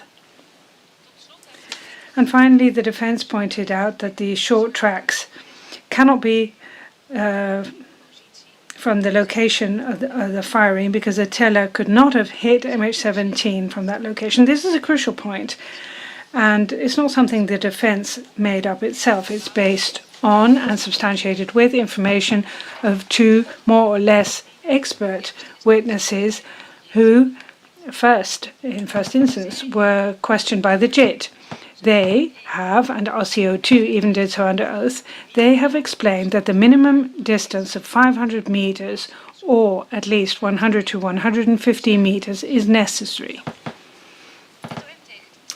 Prosecution draws a triangle, applies Pythagoras, and believes, based on the triangle, to know better than aforementioned witness and expert, and reaches the conclusion that a distance of 30 meters to the row of trees is not an obstacle for firing, that actually would be possible, unlike what the expert said. Quite apart from the fact that you cannot calculate a missile trajectory and a firing angle based on Pythagoras, I'd like to refer to the more than 10 examination days and reports of experts of the NLR, RMA, and Amos Ante, in which everybody explains how complicated it is to calculate the trajectory of a missile. Well, apart from that, the public prosecution simply misses the point. The relevance of the row of trees is not the question whether a missile can be launched over and above the row of trees. The relevance of the row of trees is in the impossibility to launch a missile from that position with respect to the position that flight MH17 was in at the time. The position of flight MH17 that we need to keep in mind for this question is not the position of flight MH17 at the point at which it was hit. It's the position at a much earlier point in time, as becomes apparent from the file. Before a missile is launched, the radar of the teller first of all has to find the target. Once the radar has found the target, there is information on the features of the target in the PPI. And this information is then assessed by the teller's commander. That is then followed by an IFF query, to which the potential target may or may not respond. Subsequently, if the potential target becomes an actual target, it is decided to follow the target by means of continuous radar beams. When the target then is located in the middle of the radar beam, it can be locked. And from that point onwards, the radar continues to follow the target, and after the checks of certain features, the missiles can then be placed in target mode, followed by loading the flight algorithms. After that, there's a second identification procedure consisting of several sections and acts. And only after that, just before the target reaches firing distance of the teller, is a different radar activated, and finally the firing mechanism is opened and the firing button is pressed. And then the missile travels for some time, about 45 seconds. And the radar, therefore, has to detect the target at a relatively large distance, a long time before launching. So if the question is whether the row of trees is in the way, then it's not about the location of the aircraft at the moment it was hit. It's not even about the location of the aircraft at the moment of launching. It's about the location of the aircraft at the moment that the radar searches for the target, locks it, and follows it. That is the position that needs to be considered with respect to the question whether the radar, not the missile, could have seen flight MH17 from that position. And the farther away the potential target, the more vision you need. The greater the distance vis-a-vis the potential target, the lower the angle from the teller, the lower the angle, the more the obstacles will be in the way of the possibility of seeing a target in a timely fashion, following it, locking it, identifying it and taking action. The answer, therefore, is that a row of trees can stand in the way of that. Just as the experts and witnesses said, if not a minimum distance of 500 or 100 or 150 meters is taken into account. The conclusion, therefore, is that the place the tracks lead to, the location of the short track marks, is not the location from which the missile with which flight MH17 was hit could have been launched, unlike with the self-drawn triangle in which Pythagoras has been indicated, is the substantiation of that position has not been contested. The tracks, and this is where we persist, are not supportive evidence for the charges and no support for X48. The dark-coloured line. The Public Prosecution Service continues to refer to these lines as plough tracks, even though the prosecution has to acknowledge that it is not known whether they are tracks of ploughing tracks in a field or whether there are furrows or excavations of soil.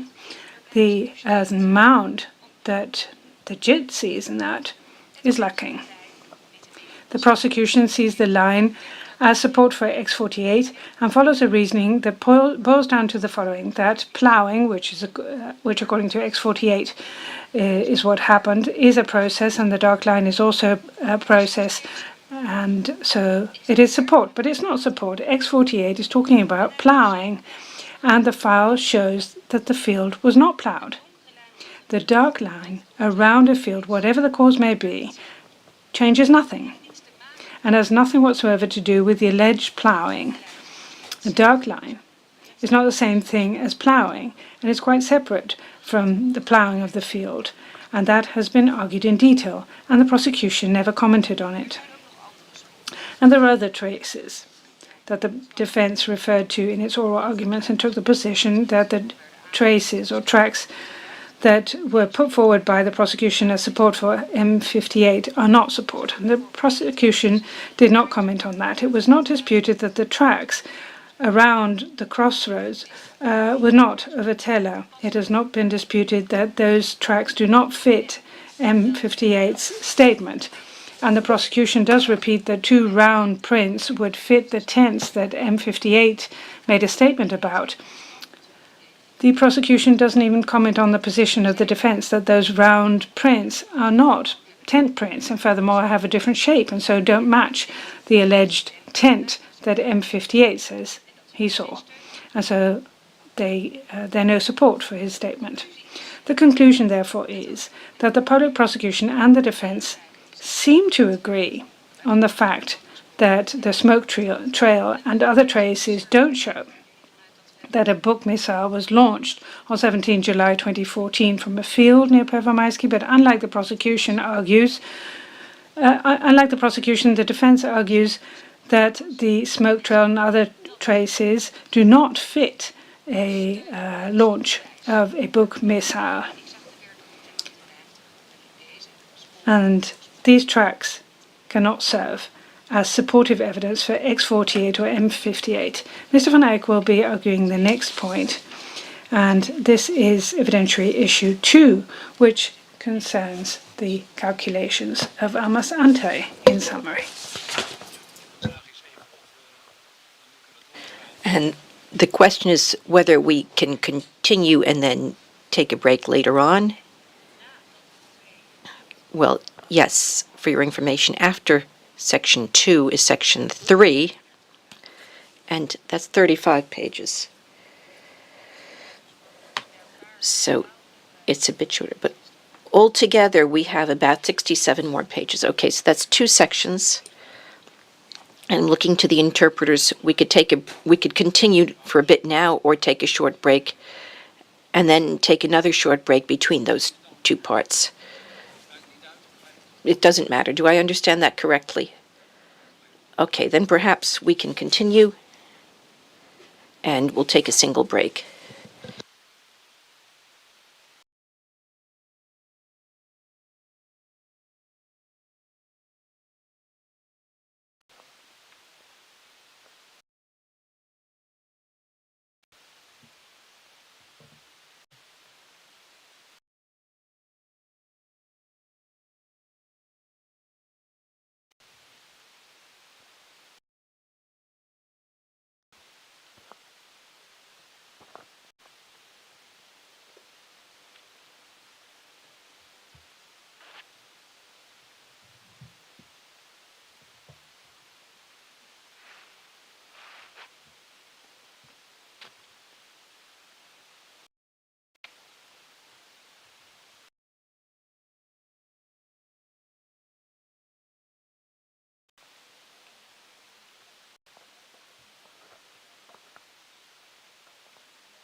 Yes, thank you. I'll continue about the firing site, including the calculations and also based on what was stated in reply.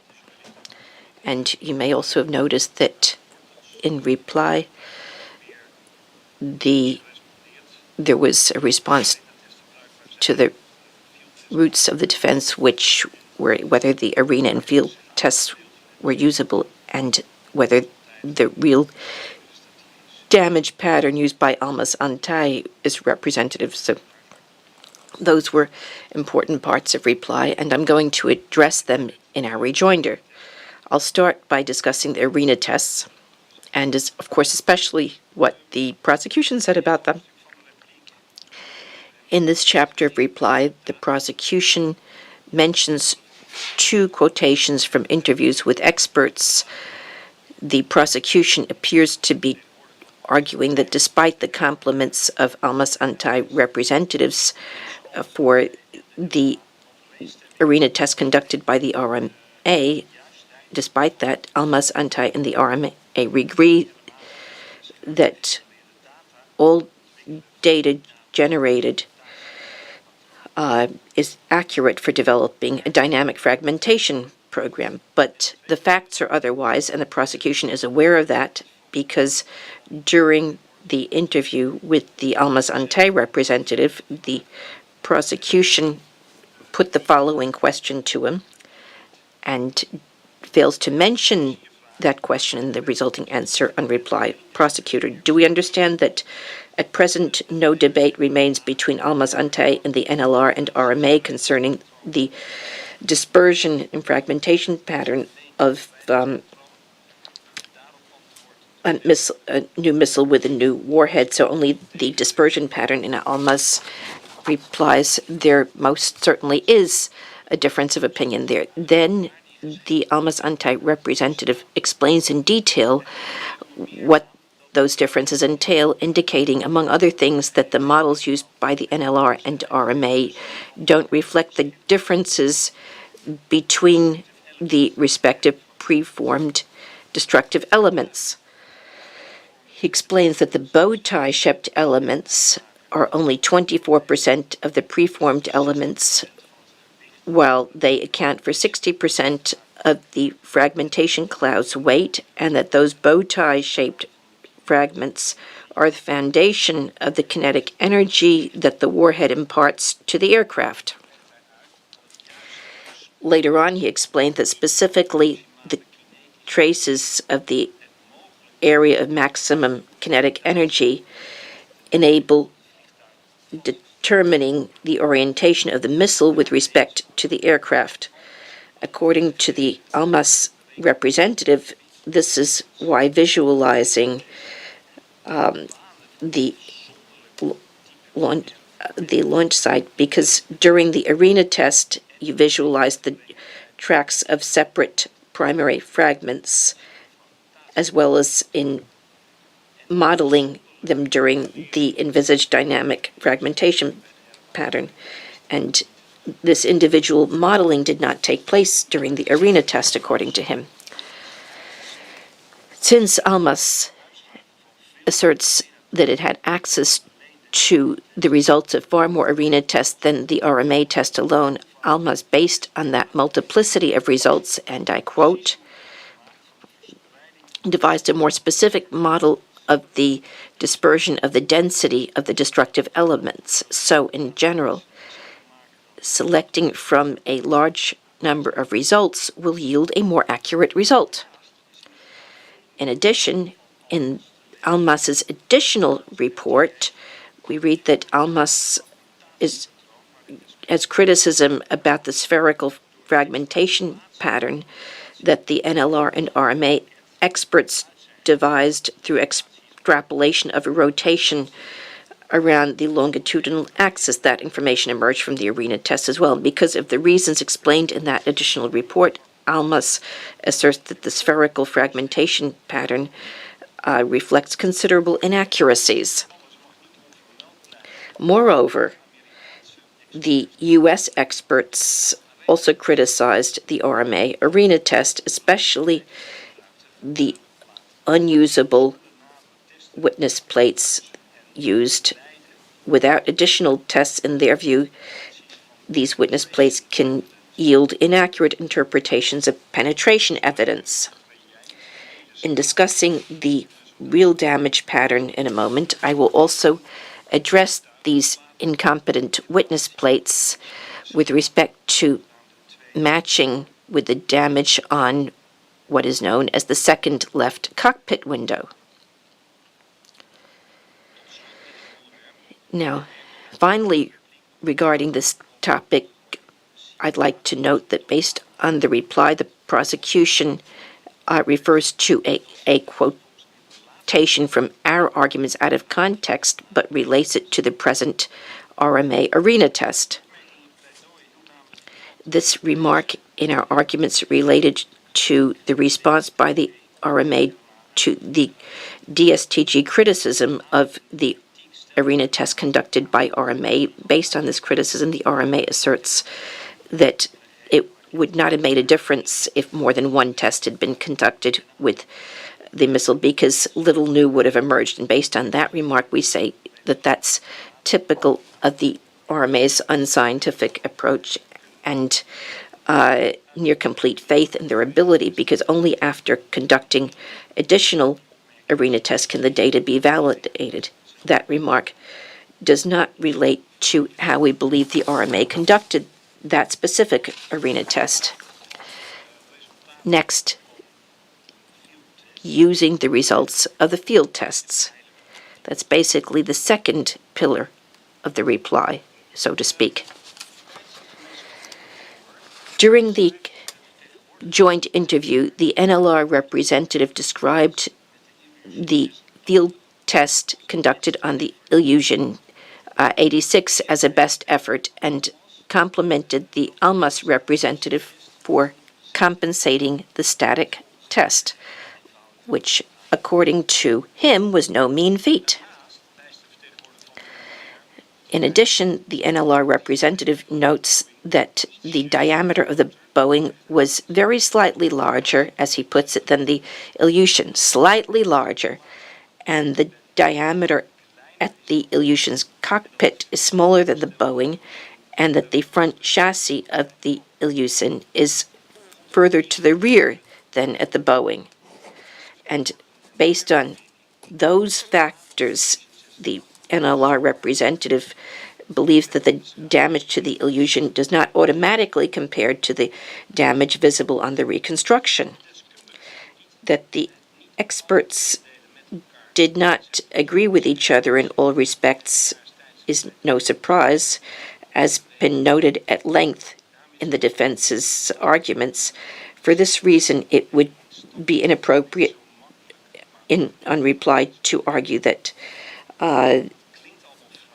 positions might as well be adopted. It sounds nice, but it is a far cry from what was argued, how it was argued, and which distinctions were made. Now back to the current point, the usability of the field test. The Almas representative is of an entirely different opinion about this and explained it as follows. In his view, the most important difference lies in the fact that aircraft from the 1970s and 80s, such as the Ilyushin 86, had a crew comprising 4 individuals. That's why during the field test at the left rear behind the seats of the commander and co-pilot, there was airborne equipment in closets. The consequence, according to the Almas representative, there were 2 or 3 additional obstacles impeding equating cockpit feature sustainability of the target aircraft with the MH17, and these were disclosed in the field test report. In addition, the presence of so much old equipment comprising electromechanical and electronic parts of the electromechanical equipment considerably reduced the perforating effect, So they explicitly devised those barriers to weaken the perforating effect to approximate the bowing as closely as possible. Nonetheless, the test indicated that all these barriers were perforated, and the test was also conducted at a 4-meter distance, the maximum distance calculated by the Dutch Safety Board experts. If I'm correct, it was 3.9 meters. If the study had been conducted with a detonation point at a 2-meter distance, the number and nature of the damage, according to the Almas representative, as well as according to the other experts, as we learned during the interviews, would in fact have quadrupled. So if you don't use 2 but 4 meters, it would have quadrupled. And for that reason, in part, he regards investigating the mechanically perforating capacity of the fragments as one of the main aspects of the field test. In addition, if this had been done at 2 meters, the perforating capacity would have been even greater, and there would have been still greater exit damage at the right. Later on, he added that the abundant dynamic tests conducted by Almas Ante revealed that both the number and nature of the damage was virtually identical to those in the Ilyushin 86. That's why the representative believes that the results of tests at ground level, such as the field test, may be projected on a dynamic simulation to compare them to the damage pattern on flight MH17. Moreover, in the field test, it's been described at length which compensating corrections were applied to get from static to dynamic.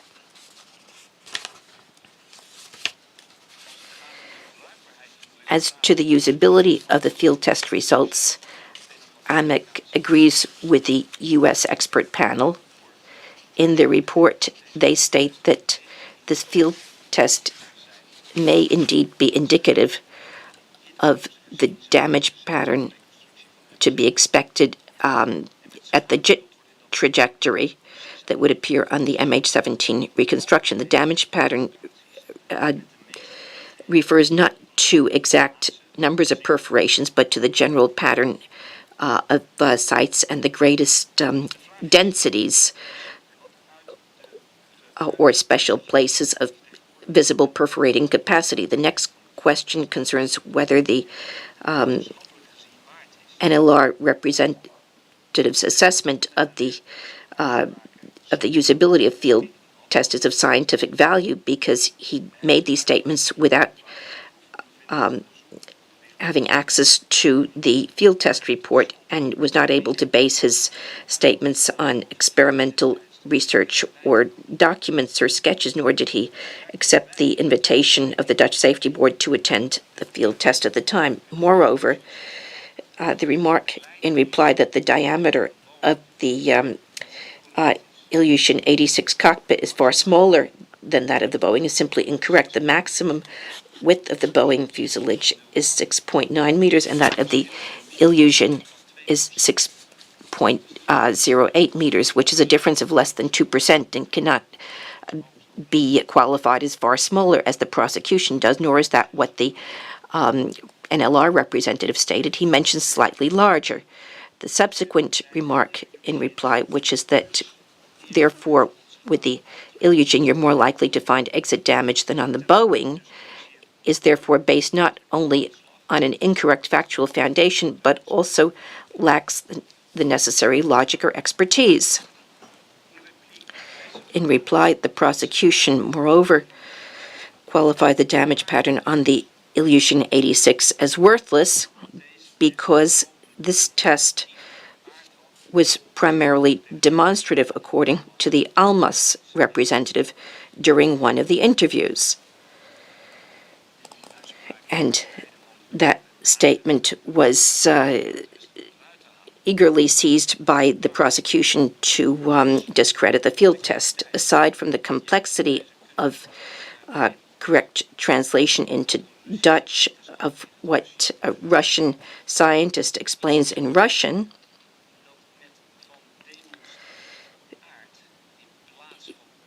demonstrative nature instead of an investigative nature obviously means that Almas Ante aimed in the field test to demonstrate that the Dutch Safety Board JIT scenario would yield a damage pattern different from that on flight MH17.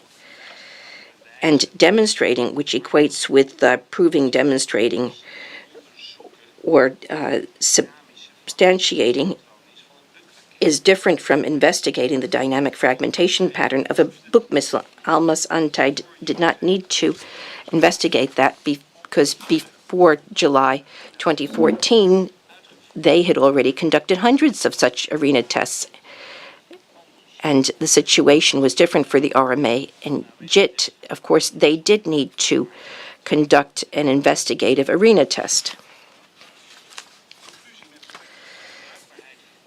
The conclusion regarding the field test usability, in our view, is the next topic. Almas Ante amply disclosed the principles and parameters for conducting the field test, and based on which expert insights the results are representative for comparison with the limited damage pattern of the MH17 aircraft. No other expert has demonstrated through any other research that the field test could not yield useful results, and the arguments by the prosecution to this effect are far from convincing and in part based on incorrect foundations, which is why we persist in our view that the field test results most certainly are usable to compare for comparison with the damage pattern on the reconstruction.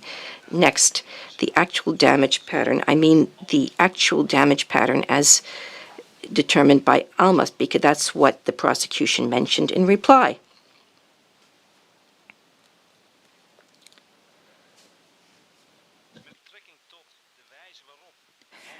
Regarding the way that Almas Ante included the damage pattern on the reconstruction, in my view, this is conveyed incorrectly and incomplete in reply. In his individual interview, the Almas representative summarized determining the damage pattern on the reconstruction as follows. In May and August 2015, and on 2 April 2021, the Almas representative, together with others employed at this company, attended the reconstruction in Gilserijen. So, 3 times. In 2015, the Almas experts received a diagram from the Dutch Safety Board associating all wreckage of the MH17 aircraft with the construction parts. In addition, Almas Ante had blueprints of Section 41 of the Boeing nose. Based on this reconstruction, photographs were taken using a ruler. Some of these photographs appear in the reports. This reflects the coordinates of all damage sites. According to the Almas representative, this is relatively simple because very clear markings appear on an aircraft, such as the markings of the truss. Based on these coordinates in the system of axes, as he describes it before the investigating judge, Almas Ante recorded all the coordinates of all the damages. And how this worked was explained by the representative of Almas Ante on the basis of 3 pictures that have been added as Annex 3, 4, and 5 to the official record of his individual examination. As has been outlined, Almas Ante entered all the damages, without any exception, into the 3D model of the aircraft, and that, Your Honour, is not very different from what the public prosecution indicated in its reply with respect to the method of work of the NLR and the RMA in determining the pattern of damages. The Almas Ante representative, later on in his individual examination, he adds that in addition to the measured damage, on the outside of the aircraft, measurements were also made by Amos Ante in the framing structure of the aircraft and the floor of the cockpit and the key equipment of the cockpit. During the joint examination of the experts, he clarifies, in answer to a question, by saying that the approximately 350 impacts that Amos Ante has established are almost all impacts at the outside of the aircraft. When asked, the representative of Amos Ante in his individual examination confirms that when analyzing the pattern of damages, both the direction of the destructive elements have been established as well as the direction of the ricochets. Furthermore, images were made of pieces of wreckage that, according to the representative of Amos Ante, were exceptionally important for the investigation, but that were not present on the 3D reconstruction at Gilserijen. And he there is referring to wreckage that was described in later reports of Amos Ante in order to determine the front and back limits of the fragment dispersion area and the detonation point. And these are pictures that were shown in detail during oral arguments. On these pictures, we see perforations that Amos Ante included in its calculations, and so the public prosecution need not, as they said in their reply, need not start guessing about that. And so the